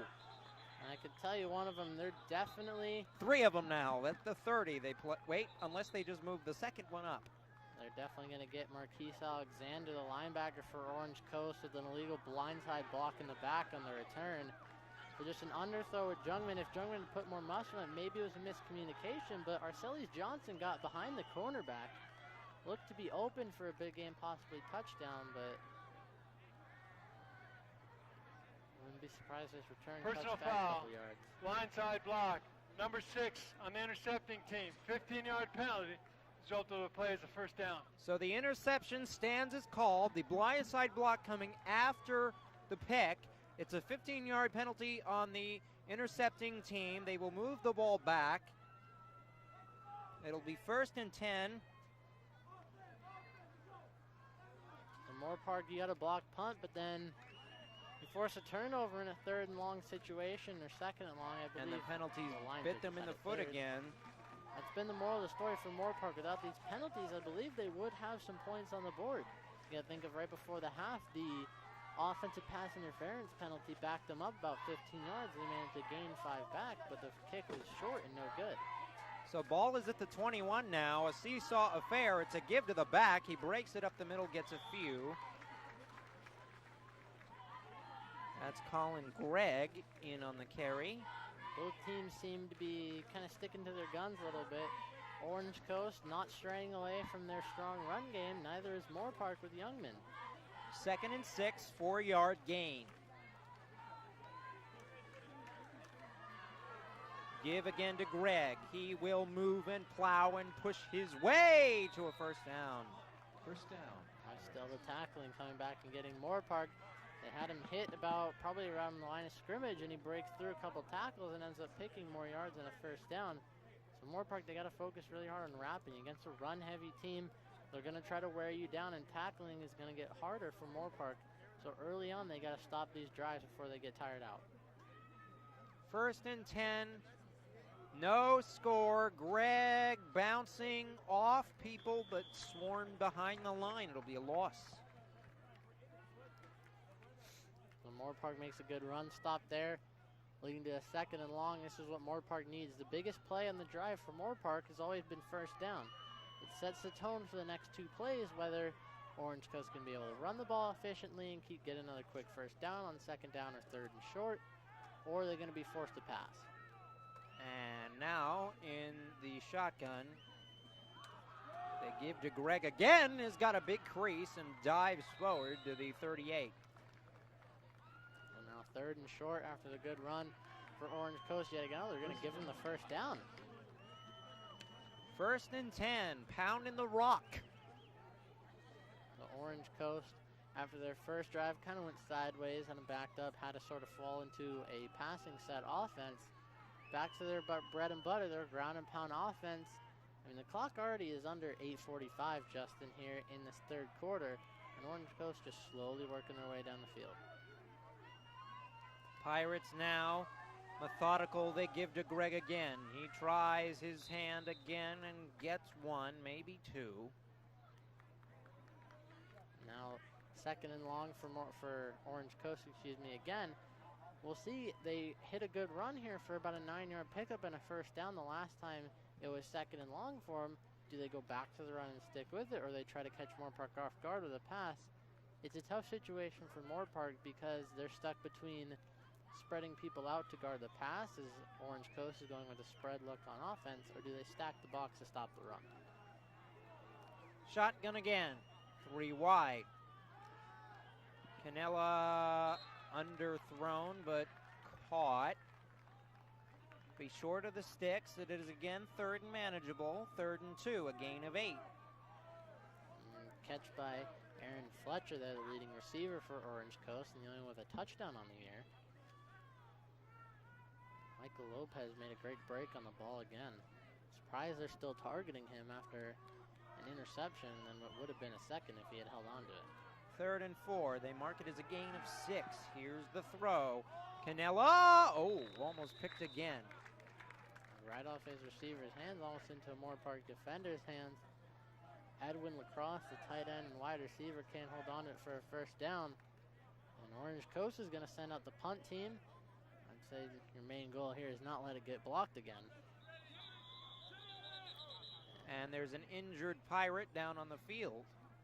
Check on that number in just a minute, but while we have some time, let's thank some more of our sponsors. Again, without their help, this live stream is not possible. This game not going to be brought to you. We are going to start with Jan's Marketplace. Best wishes for a successful season. Jan's Marketplace is proud to sponsor Moorpark College Athletics. Visit us on Facebook or jansmarketplace.com for upcoming events and money. The East Coast Pizza Company. The East Coast Pizza Company is proud to support Moorpark College Athletics, serving authentic East Coast pizza daily. Located in the Regal Cinema Plaza F on Topo Canyon Road in Simi Valley. Offering dine-in, takeout, and delivery and catering. The official pizza of Moorpark College Athletics.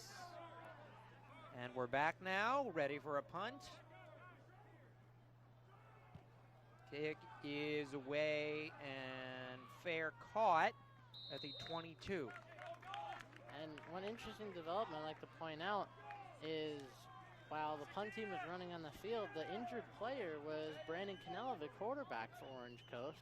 Seemed to get up and off the field fine, so I would assume he'd be back next drive, but just something keep an eye on.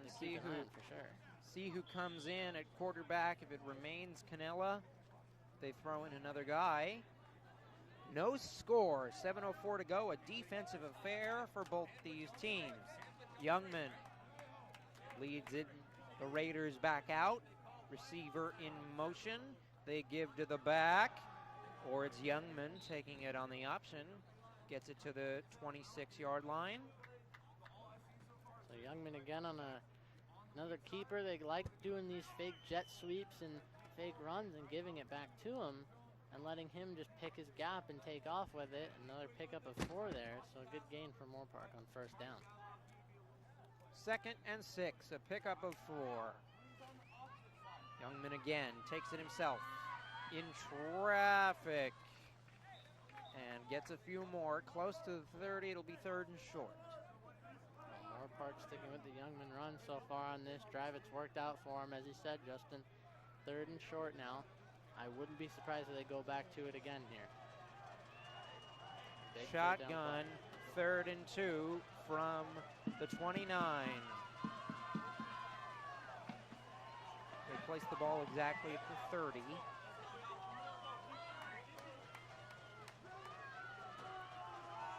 Pass, Youngman flushed again, in trouble, spun down. Big sack. It looked like Youngman there didn't kind of know what was going on. He snapped the ball, and either his receivers may have run a wrong route. He was looking for a quick hitter that wasn't there, forces him to roll out of the pocket, and Orange Coast gets some great contain, brings him down, and now they'll punt it back. 7-yard loss. Marquise Alexander in on the sack. Linebacker, sophomore, 5'11", out of Cerritos, California. Punt team is on. Kick is away. It's a very nice one. Fair caught at the 43-yard line.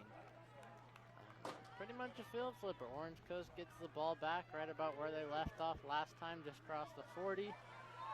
For Moorpark's defense, you got to keep at it. Same with the Orange Coast offense, and I'd say all around, honestly, Justin. Both sides of the ball need to keep at what they're doing. The offenses are moving the ball efficiently at times, but the defense is winning those battles and making the stands when they need to. So both teams, they got to keep at it and just hope the other one bends and breaks first. 1st and 10, 5:11 to go in the 3rd. No score. We'll see if it's Canella or a different QB. I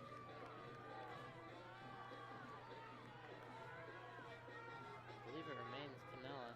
Canella still in the game. Option, keeper, maybe 3 on the play. A high snap there that Canella to jump up and grab, saving a big loss of yardage on a possible fumble there. Kind of delays the run, but he does still pick up a good gain on first down. And Orange Coast exactly where they want, still in a good running position.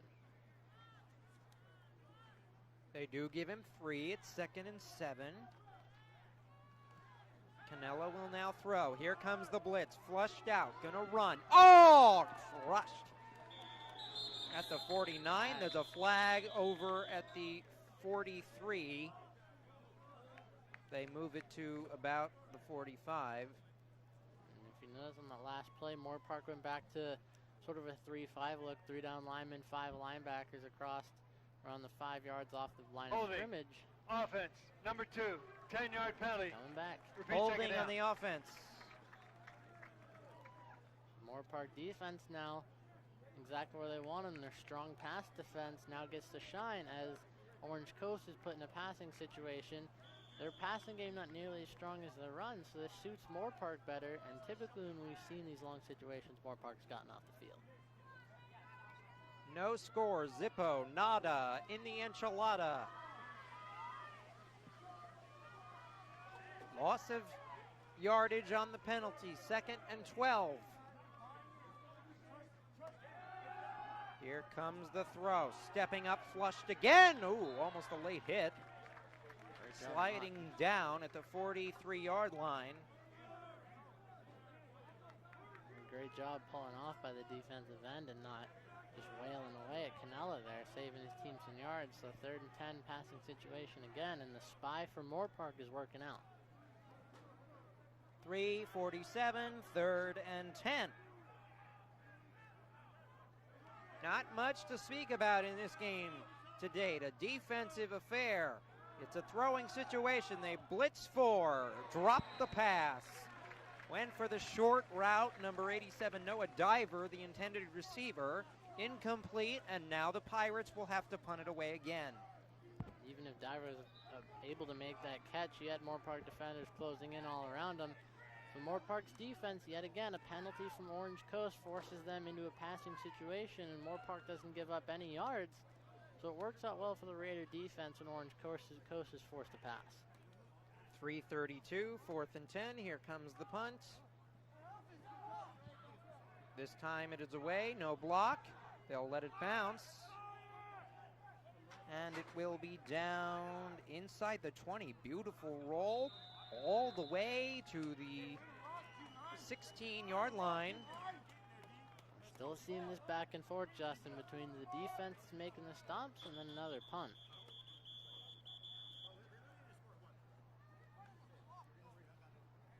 And here comes Youngman.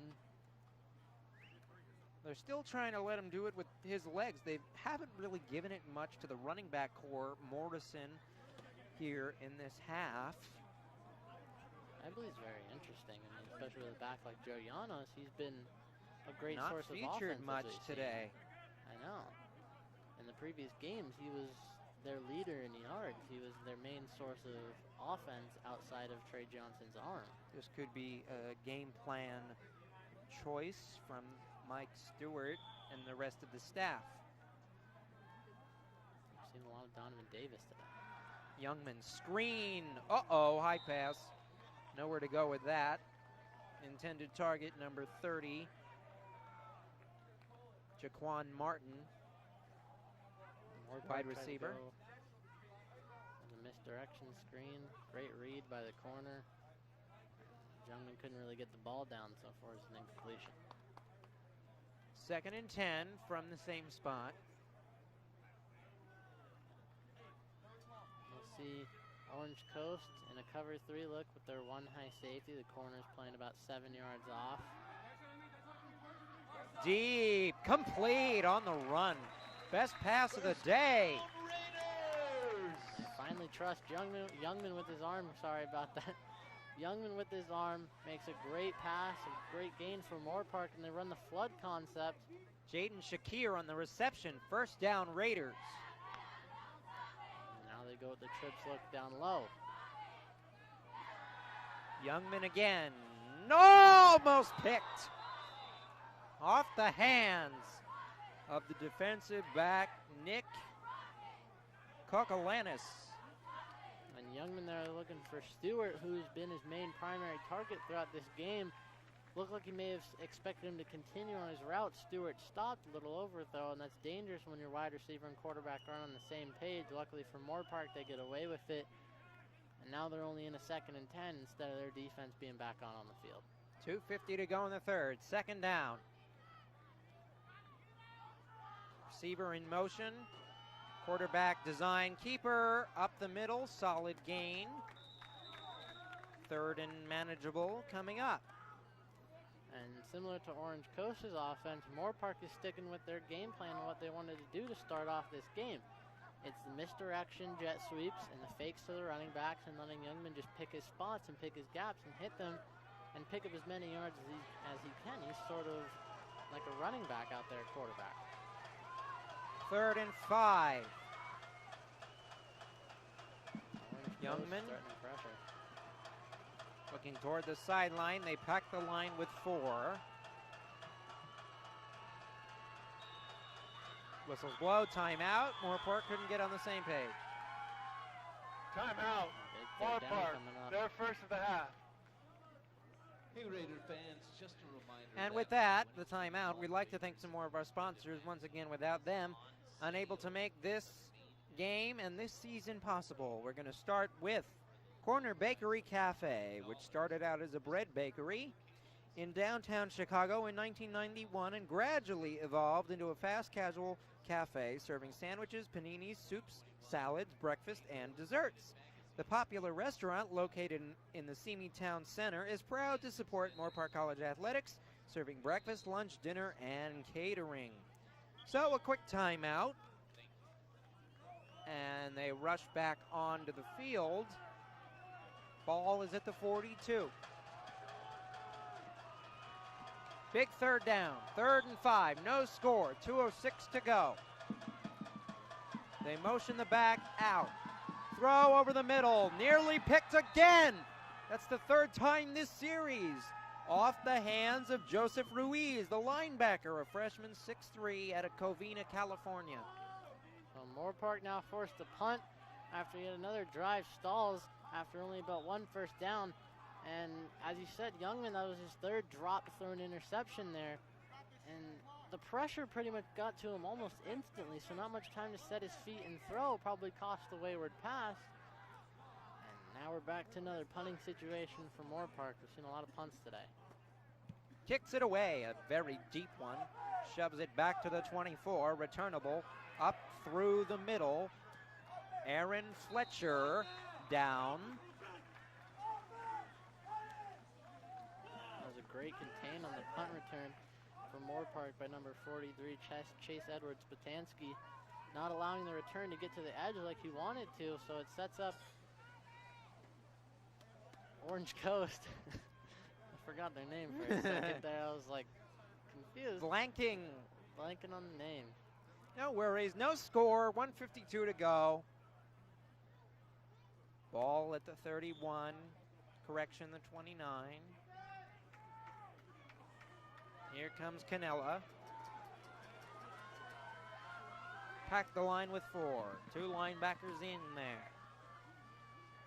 Moorpark going run heavy defense. Oh man, they are packing the line. He somehow finds a way to squirt through.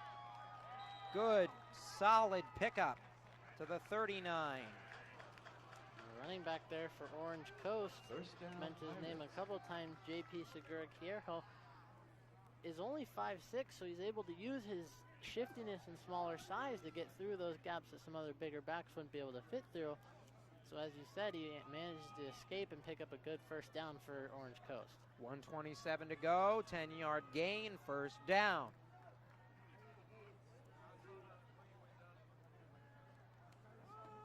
They give again.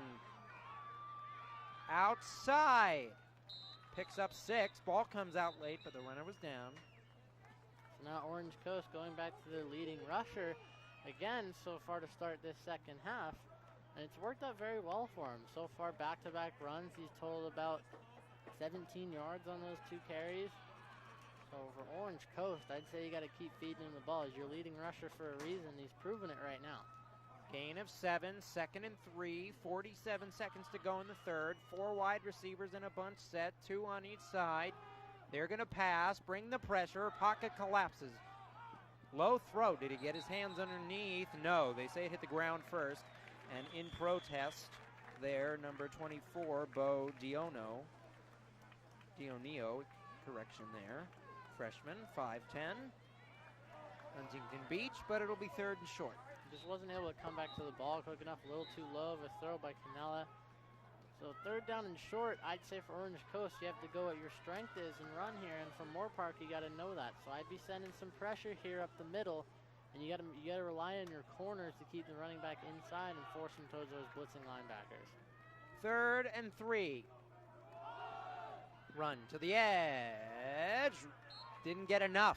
It'll be 4th and short. And now decision time for Orange Coast. Do they go for it at midfield? Their defense is held well. No score. Well, they'll have the end of the quarter to think about it. Most likely they won't snap it. Big momentum changing and game changing play possibly coming up. It could sort of shift how each team attacks this 4th quarter. A great play in the contain by Michael Lopez to force the end of third quarter. So it'll end the 4th. We got no score, and at this point, Luke, correction, that'll end the 3rd. It'll start the 4th. Luke, it's very possible that a field goal could win the game. It is. And with the way both of these teams are playing conservatively with their quarterbacks, both like to run on an option, and both defenses has just been stout today. And for Orange Coast, you got to think back to you were at the 1-yard line. You weren't able to get in on the quarterback sneak on 4th and goal. There was a possible touchdown. That would have been your only points so far, and that's been their only chance at points. And then you look at Moorpark. They had the touchdown to Arcelis Johnson called back on the offensive pass interference, and then the missed field goal just a few plays later.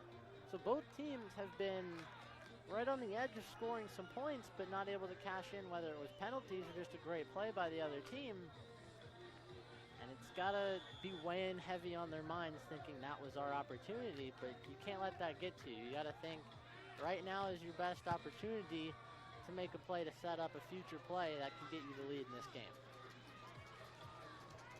In the shotgun, they have extra linemen and a tight end out there to block. They give to the back. He's got the first down and more. Breaks past into the secondary in the biggest run of the day. First down. For J.P. Segura Quejero. And Quejero on that run just broke right up the middle and then tackling from where he drug Moorpark defenders about 10 yards downfield to pick up extra yards. At only 5'6", he's got to keep those legs moving. He does that very efficiently there. Well, it's fitting because he has my initials, J and P. So, biggest run of the day, 1st and 10, 14:33 to go in the fourth, no score. Ball at the 39. Here comes the blitz. Down goes the quarterback. A sack. Moorpark defender came flying off the edge there to make the sack. Second down now. It's a loss of 2. I believe from Moorpark making the sack there was on a corner blitz, I believe. And I believe it was Salah Hill getting the quarterback first, and then the D-line helped with the cleanup. 2nd and 12. Exactly where Moorpark wants its Orange Coast offense in a passing situation. Ball at the 35, breaking it to the outside. JP gets a few back, but good contained to set up a 3rd and long now, 3rd and 8. And JP makes at least 3 Moorpark defenders miss there. They don't set their feet down, and his shiftiness is able to make them miss, fall to the ground. He's able to pick up a couple extra yards there, not much, but a definite passing down for Orange Coast. You got to think this sort of favors Moorpark here, especially around the 30, and in completion, are they in field goal range? Typically for high school and collegiate levels, I would say is a little bit out. Almost got him again. Got away, made the completion. 1st down. First down. Aaron Fletcher on the reception. Fletcher, the leading receiver coming into this game. Great pocket presence by Canella to roll out to the right and find his receiver open. So the passing situations that have favored Moorpark so far don't there, and Orange Coast putting together a drive here to start the 4th quarter. Close to the red zone at the 21 now. 1st down. Orange Coast sticking with this tight end look and a trips look with a 1 running back. Run up the middle. JP gets about 4. And JP with some great acceleration there. He's met in the backfield, stops, hesitates a little bit, then accelerates after cutting it back inside.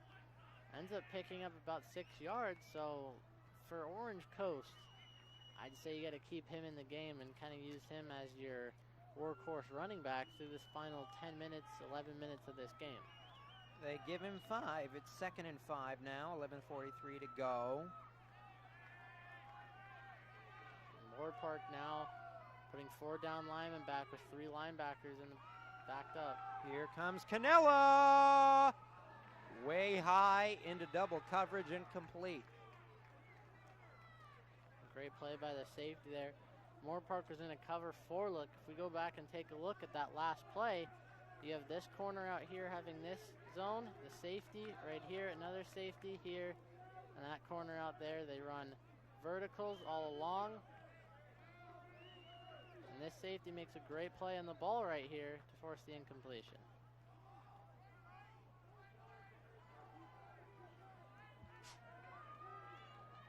Now 3rd and medium. 3rd and 5. Is it 4 down territory? Do you try to take points here?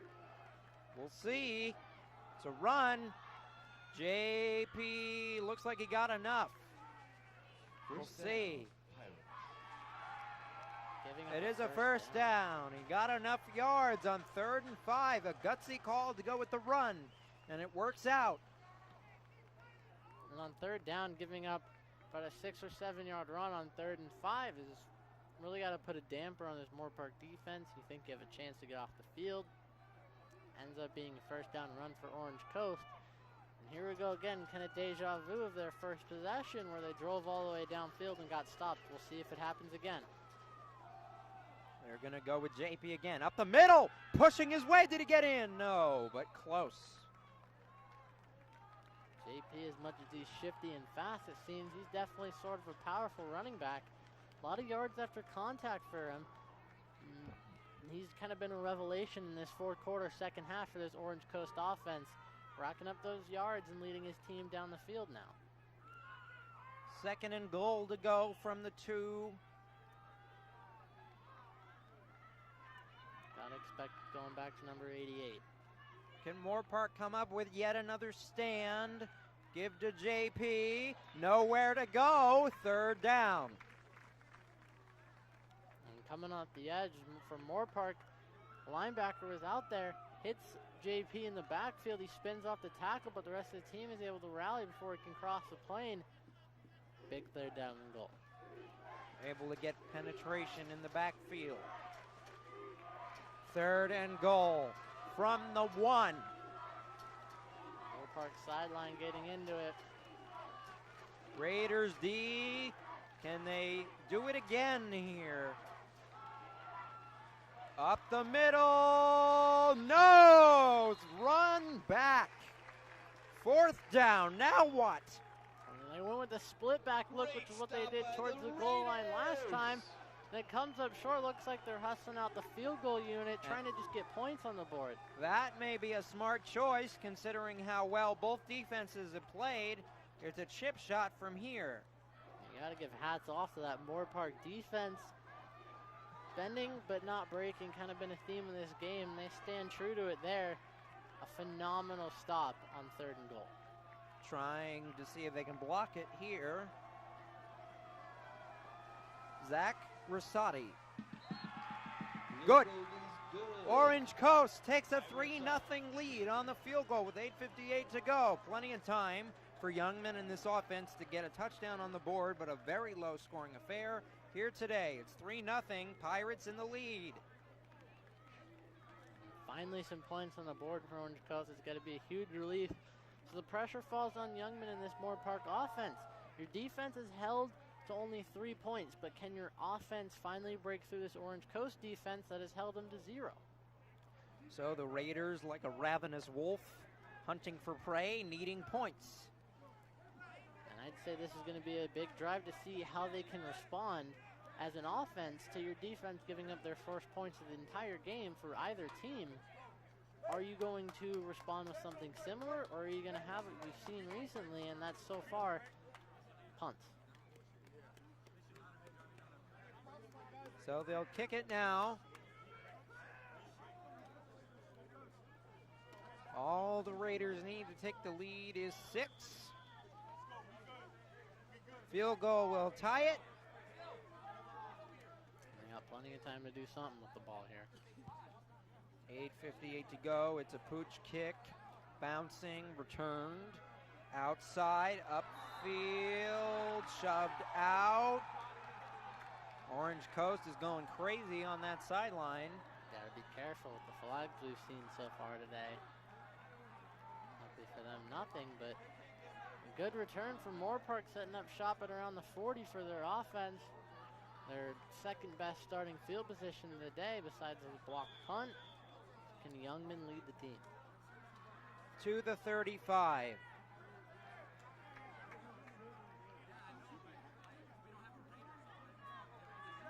Youngman now trying to lead the offense. Pass, short, incomplete. For Arcelis Johnson, first time he's gone to him in the second half since he had those first 2 catches on their first 2 drives. Been pretty quiet for Johnson out there, but a dangerous pass is for Orange Coast. Nick Kuklankas was underneath and under the slant route, almost had the interception. 2nd and 10.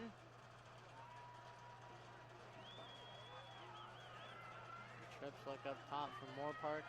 Still a cover 3 zone for Orange Coast. They rush 4, give to the back. Morrison nowhere to go. This D line swarming. And a flag late. Moorpark, you got to be hoping for everything that this is not on you. It'd give you a 3rd and 25 if it is.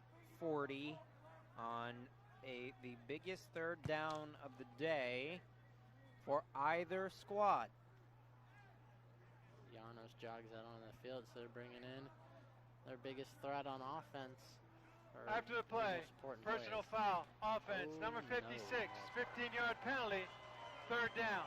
Personal foul, 15-yard penalty on the offense. It will be the 3rd down and 25, as you mentioned, Luke. Orange Coast here, you got to play over top. Nobody is allowed to get behind you no matter what. Ball all the way back at the 20. They need 25. 8:33 to go, not necessarily 4-down territory. You have all 3 of your timeouts. Youngman, pocket in trouble. Flag on the play at the 20. Stopped, nowhere near the 1st down. Now another flag comes in. They place that one at the 26. If I'm going to take a guess at this, Justin's going to be holding on the offense and then on sportsmanlike conduct after the play on Orange Coast. Fouls offset. We'll replay if that is the case. We'll see what the officials say here. Great pressure on the last play by Orange Coast and able to get to Youngman in time. And for Moorpark, that unsportsmanlike Fouls on the play. Really personal foul, some damage. 81 on the defense, 15-yard penalty. Oh, it's just a personal foul on the defense. So Orange Coast bails the Raiders out, gives them an automatic 1st down on 3rd and long. 1st and 10. That is wow. Wow, they put the ball all the way at the 48. Boy, what a major penalty. That is, I believe, Justin, there's 2. 32 yards, 2 personal fouls, 32-yard penalty. That is catastrophic for the Orange Coast defense. You had Moorpark dead to rights in a 3rd and 25, and you give them the ball in your own territory now just off a penalty. Youngman, oh boy, they go with the screen, get it away to Janos. He makes a man miss, pushes his way through, tries to get 10, and the best run of his day. 1st and 10. Just some missed tackles for Orange Coast. Moorpark's blockers weren't able to get out there in time. The linebacker number 6, Marquise Alexander for Orange Coast, had him for only about a 2-yard pickup. Janos again, pushing his way through the middle, gets 2, maybe 3. There's another flag. Flag on the 15. play, back at the 15. Wonder what it could be throwing back there. At the 15? Yeah. Interesting. That there is no bodies where the official threw the flag. It could be a penalty closer to the line of scrimmage, and they just throw the flag there to stop and hold everything. Substitution infraction on the defense. Substitution infraction on the defense, and now the Pirates are the ones making mistakes. 7:41 to go. 5-yard penalty. The ball's at the 34-yard line, 1st down. As soon as Orange Coast thinks that everything's going their way, penalties come along and start to ruin this for them. Youngman picked off! Intercepted by number 32, Malcolm Perry. Close to midfield, and there's a flag on the play. And if we take a look at the play, they run another flood concept, so the inside receiver runs the flat. Janos blocked the edge rusher. The other receiver runs an out route, and the other runs a go. The corner sits on this and backs off, forcing Youngman to throw it right here and makes the easy interception right there. Blindside block, number 99 on the intercepting team. 15-yard penalty. And another blindside block on Orange Coast. It moves the ball back for them, but that's the biggest turnover of the day. Gives them the ball back now with 7:19 and in control.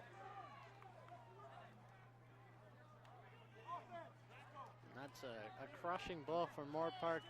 Everything was going your way finally after the field goal from Orange Coast. You had all the penalties on your side. You had about 35 yards given to you off of penalties, and you turned the ball over in Orange Coast territory. So the Pirates take over now. Up 3-0. I'd say for them, Justin, a touchdown could very well end this game the way it's been going. Run through the middle. Maybe 4. They go back to Hernandez now. After JP was seeing a lot of the carries on the last drive, Hernandez with some fresh legs starts it off. Pretty much the same story we've seen all night. First down, they get about a 4 to 5 yard pickup on the ground. 6:55 to go, 4-yard gain, 2nd and 6. The clock ticks now. Moorpark with, seems to be 5 men on the line. Possibly a linebacker on the outside that might back off. More than willing to take their time. Under 7 on the play clock. They snap it with 6. They give to the back. Moorpark does their job on D, only gives away 1.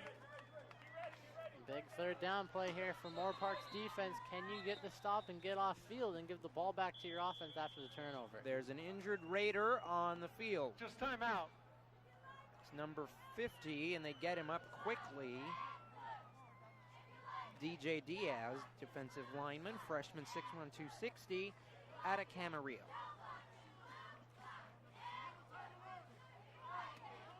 Big play coming up here. Could have just had the wind knocked out of him. He appears to be okay on that sideline. 3rd down and 3. One of the biggest plays of the game for Moorpark's defense that have a lot of short situations where they've come up with the stop. Can they do it here to get their offensive ball back? This is the prime opportunity to. 6-12. Canella to the back. Up the middle. 1st down. Big run. Hernandez. 1st down for the Pirates. Orange Coast still having their way with this Moorpark defense on the ground game.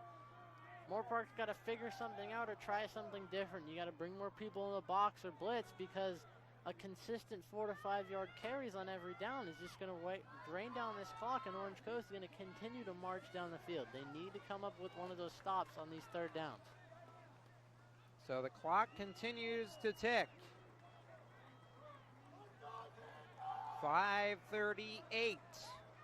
We'll see when the timeouts come into play. 1st down. Give again. Hernandez up the middle. Breaks tackles into the secondary and past the 45.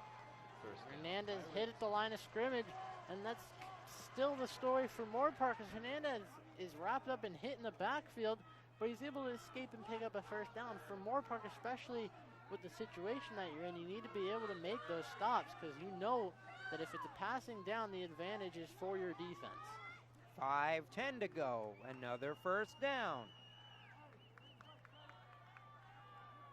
Especially with the clock ticking down, you got to know that Orange Coast just wants to keep on the field here and just chew this clock away.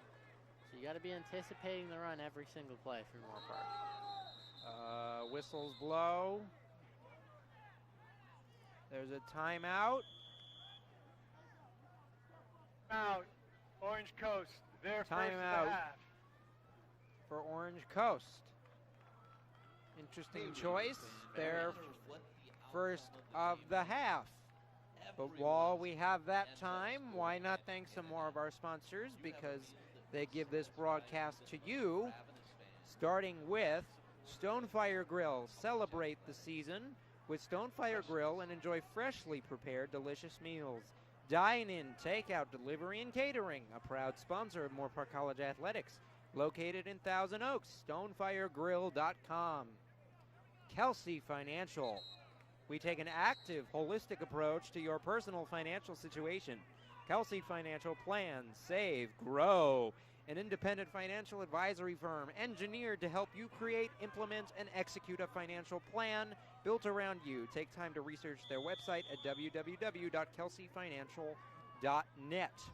1st and 10 for 51 to go. Here we go. Can Moorpark get the stop here on this set of downs? To the back. nowhere to go.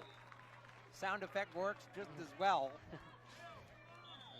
And now there's an injured Pirate.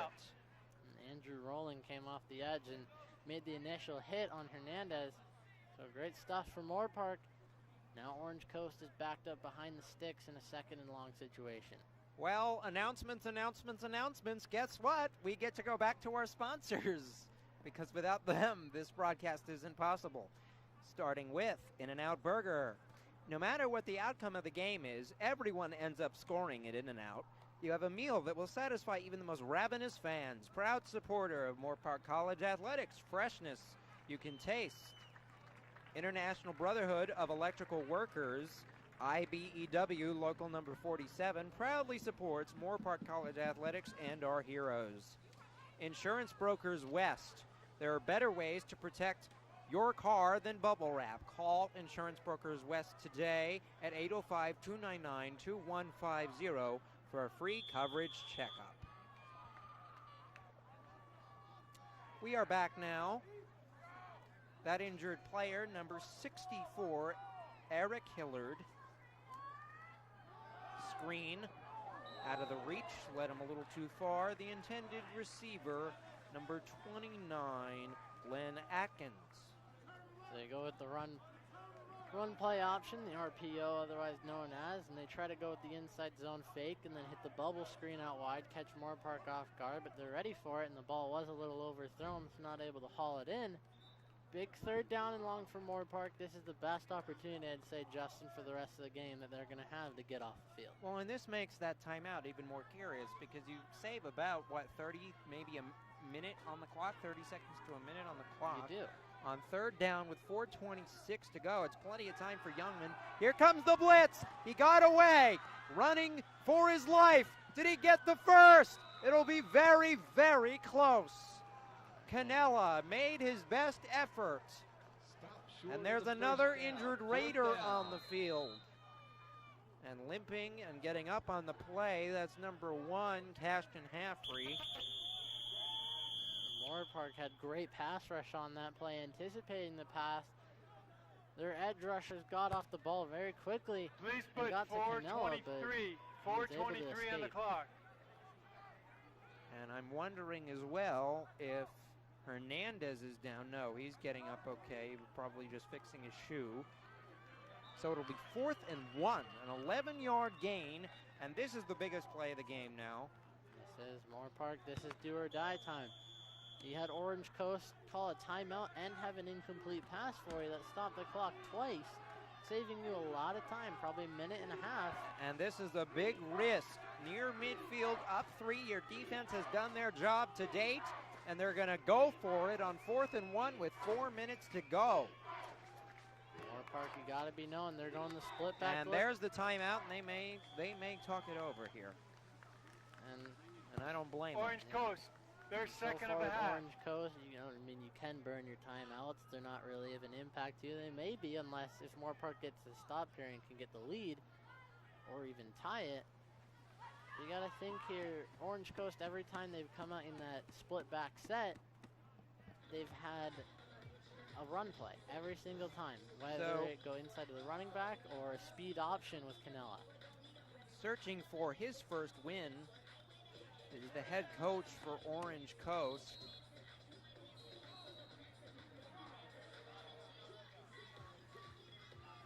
Bubba Gonzalez. Previously coached at Mater D. Played at UNLV, played semi-professionally before retiring. A former police officer, now full-time head coach, is choosing to go for it with a 2-back set. To the back, he gets the first! The biggest play to the 41. That's a crushing Colin Gregg. defense.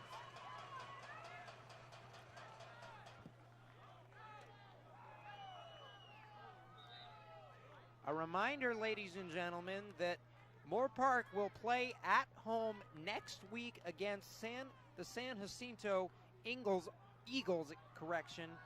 on October 9th. That game was originally scheduled earlier in the year. It was postponed due to COVID-19 protocols, but it will be played on October 9th. So that is next weekend's game, and we hope you can join us here on the Moorpark Raider live stream for that. And that is going to be a run. 3:15 to go. Orange Coast 3 minutes away from getting their first win, and the Raiders will drop to 1-3 on the season. A reminder that 6 wins is needed to reach bowl eligibility. 2:59, 2nd and 6. When will the timeouts come into play? Raiders with 2. I say if you get the 3rd down here, if you're Moorpark, why not gamble and call the timeouts? That clock keeps ticking. Perfect opportunity. This may be your last chance to get off the field. The 1st down could end it for Orange Coast and give them the W. No 2-minute warning. Run up the middle. Hello, Moorpark Raider D-line. Many in on the stop, as well as Noah Dilly, the linebacker. Moorpark, their second of the half. Moorpark will take the timeout on this 3rd down. 2:31 to go. Looking to create a stop and give Youngman one more shot at it. So they got only one timeout left. This is the play. A 1st down ends it for Orange Coast. A stop and a timeout, and the possibility if Moorpark gets the ball back, they have a chance to drive down the field with Youngman with no timeouts, and we'll see what he can do. Now, I would argue, Luke, in terms of Orange Coast, for them to go for it on 4th down again, regardless of where you are on the field. Your defense has held them to this point. You can bleed more time off the clock, regardless of whether or not they'll get the ball back after. If they create a 4th down stop, why not put it in the hands of the Moorpark Raider defenders to put it in the game for you?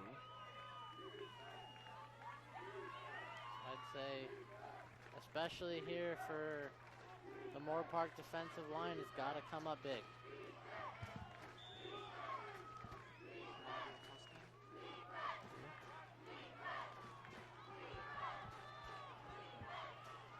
Moorpark 4-down lineman. They bring the blitz. Complete past the sticks and out of bounds at the 29. 1st down, Orange Coast. And that right there, Justin, is going to be the dagger for Moorpark. Orange Coast, typically a ground game, but they come out and pass on the most crucial play of the game for them, and it pays off. Pick up the 1st down. Moorpark can now only watch as Orange Coast just sort of takes this one down to 0-0. 2 minutes. That is all but academic. A field goal. 3-0, almost like a baseball score, will finish this game off. It's a tough run up the middle, maybe 3. And the Raiders will use their final timeout. It's basically a moot point. Moorpark, their 3rd and last just of the hoping half. for some miracle to happen, some fumble, or maybe you could get the ball back with, I'd assume, based off the play clock, Moorpark could get the ball back with about 25 seconds left.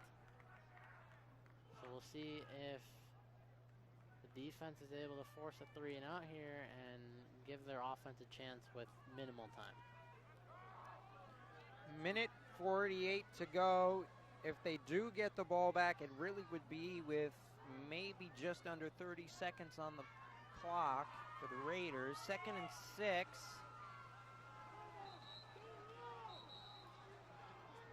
Moorpark, I'd say, despite having receivers there, I'd just put one corner out there. I'd bring both your safeties in the box.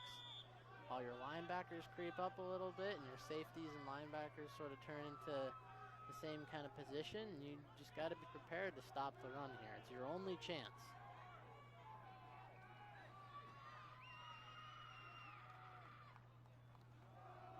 Run up the middle through defenders. It'll be a 3rd and short. Minute 42 to go. They'll bleed it all down now. This ball gets snapped with about a minute left to go. Another 30 seconds will drain off after this play, assuming the clock keeps running after it, barring incompletion if they dare even pass it. I would not, and I don't think they will. I would be appalled if they pass the ball here. That'd be completely uncharacteristic of any team. 3rd and 2, minute 13 to go. First down will seal it. Run up the middle, maybe a 4th and short. They're going to call it 4th and short. Well, they're going to go for it no matter what, and it really, I mean, that'll basically be it. I mean, there's not, you're going to drain the clock as much as you can. It'll leave about maybe 15, 20 seconds left if they don't make the first down. And then Moorpark's got to hope for a Hail Mary and a miracle, a lateral. 80 yards. I don't know if any quarterback has the arm to get to the I end saw it in zone a high school game or actually no, was it college? No, it was a high school game last week. There was an 80-yard return. Really? Yeah. There's always life. From the 20, so it's possible they. Timeout. Orange Coast. Well, They're Orange third Coast and will final take of it, the half. and that's actually a smart move because if they go for it on 4th down, either they make it and the game is over, or the Raiders get the ball back with a tiny sliver of hope. Yeah. Probably about 19 seconds of a time, I'd say, and 80 yards of field to go.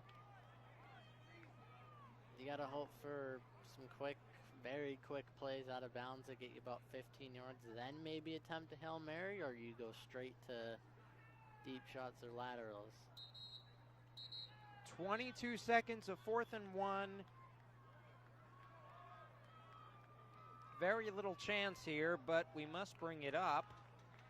3-0. A lone field goal. Here we go. The typical formation for Orange Coast. Hernandez. Got to assume this one's going to him. Zach Grissotti was the only guy to put any points on the board. They almost get him to jump. They don't. They're going to throw it. What is, wow. Whoa. That is shocking. That is dangerous. I am very surprised. I would have run it right up the gut with JP or Hernandez or even the other back. They got 3 listed. I mean, that was almost intercepted. Colin Gregg could have been the other one. And instead it's almost picked off, and there's 18.7 to go. Again, not much of a chance, but maybe there's a miracle in the works. A quarterback switch. Keone Calderon in. Maybe he's got the best arm outside of Johnson. They're going to throw to the sticks. It's short. He's out of bounds. 13.8, incomplete. Back to the 4th down play, Justin. That was almost out there and intercepted by Michael Lopez. If he had been able Staying to on his feet, there was really only one defender toward the sideline. And if he got cut back, that could have been a house call for the 80 yards we were mentioning. That would have been one of the wildest finishes I've ever seen. But instead, we're where we thought we were, I guess you could say. 13.8, here they come. Quarterback rushed out, they throw it out of bounds. Intended target, Matthew John. He's listed at QB, but they threw him out there as a receiver. 7.5 to go. Now you do a lateral. I really don't see. Now you gotta hope for. There's no way that the new QB they put in. I would put Youngman back in. He's got that mobile ability. Maybe that could help you if he gets the lateral into open space. Correction, the receiver was Jacob Carvajal. Oh boy, well, that is almost a backwards pass. Dangerous. And now, well, they got one shot at it. Last play of the game. 4th and 10, 3 seconds to go, 3-0 would be your final if a miracle is not in the works. I'm still confused on taking Youngman out of the game. He's been your quarterback the whole time. He's proved he has playmaking ability, and you put Calderon in for 20 seconds? I would keep Youngman out there because of his speed and athleticism. They're going to throw it. shovel. Breaking to the edge, staying on his feet, down the sideline and brought down at the 44. If he got past that man, it could have been interesting. But that will end the ball game. Orange Coast will walk away with a field goal and a win. 3-0 your final. Stay tuned for the fifth quarter locker report, our post-game show, coming up in just a couple of minutes. Again, I'm Justin Borsis, your play-by-play commentator, alongside Luke Lamont, your color commentator. We'd like to thank Vern Vegso, our game manager, athletic director Matt Crater, and Michael Grimes, our production director, and our entire crew, saying so long for the Moorpark Raider live stream. Thank you for watching, everybody, and stay tuned for the fifth locker report. www.moorparkcollegeathletics.com. Thank you for attending tonight's game.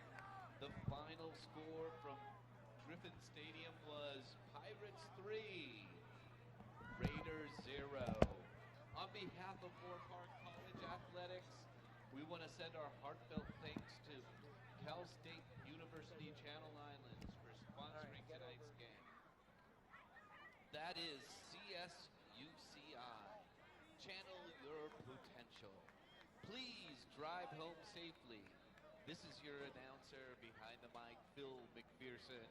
Good night from Griffin Stadium, and thanks for attending tonight's game. Good night.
Hello, everybody, and welcome to the fifth quarter locker report, our post-game show. I'm Justin Borsis, your play-by-play commentator tonight, alongside Luke Lamont, your color commentator for this evening.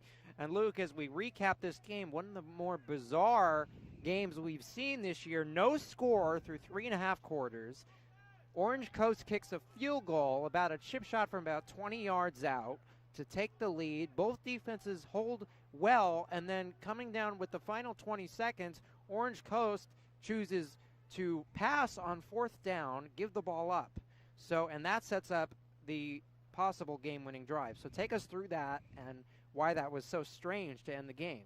I mean, throughout the game, Orange Coast had been completely dominant in the run aspect. They had averaged probably about 5 yards per carry through the whole way.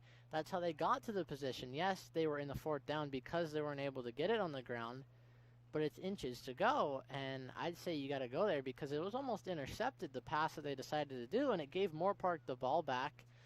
It was almost a sack also, so it could have given them better field position. It's just extremely uncharacteristic of a team to pass when your main strength is run on the biggest play of the game. So then the offense comes back out on the field, and then they put in a backup QB, Keone Calderon, for the final 20 seconds. We've seen Youngman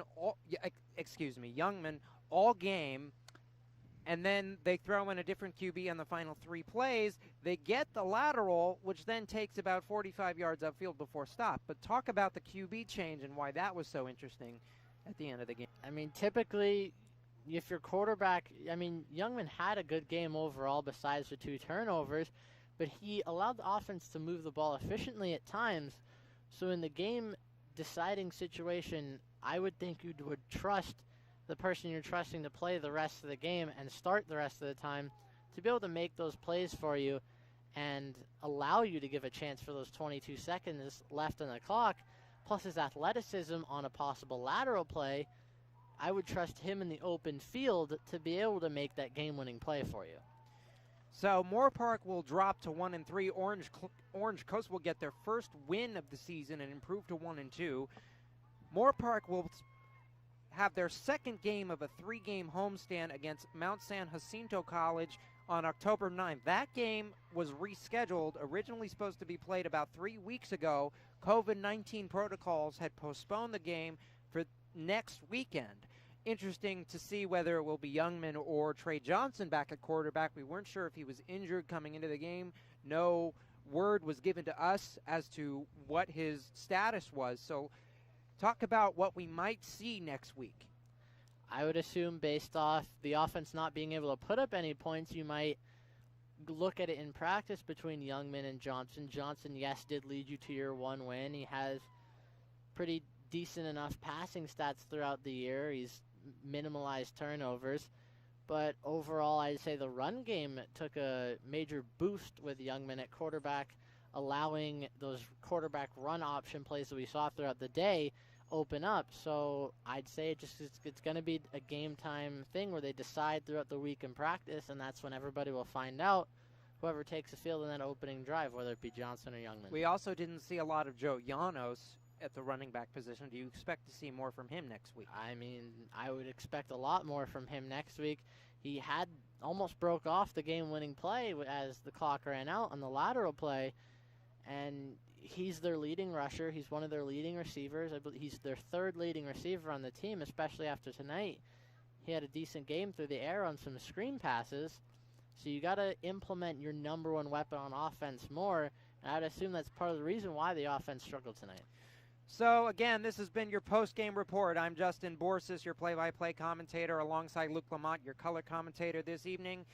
Moorpark will come back home next week against Mount San Jacinto, so stay tuned for the Moorpark Raider live stream next weekend, again at home against Mount San Jacinto. Thank you for joining us, everybody.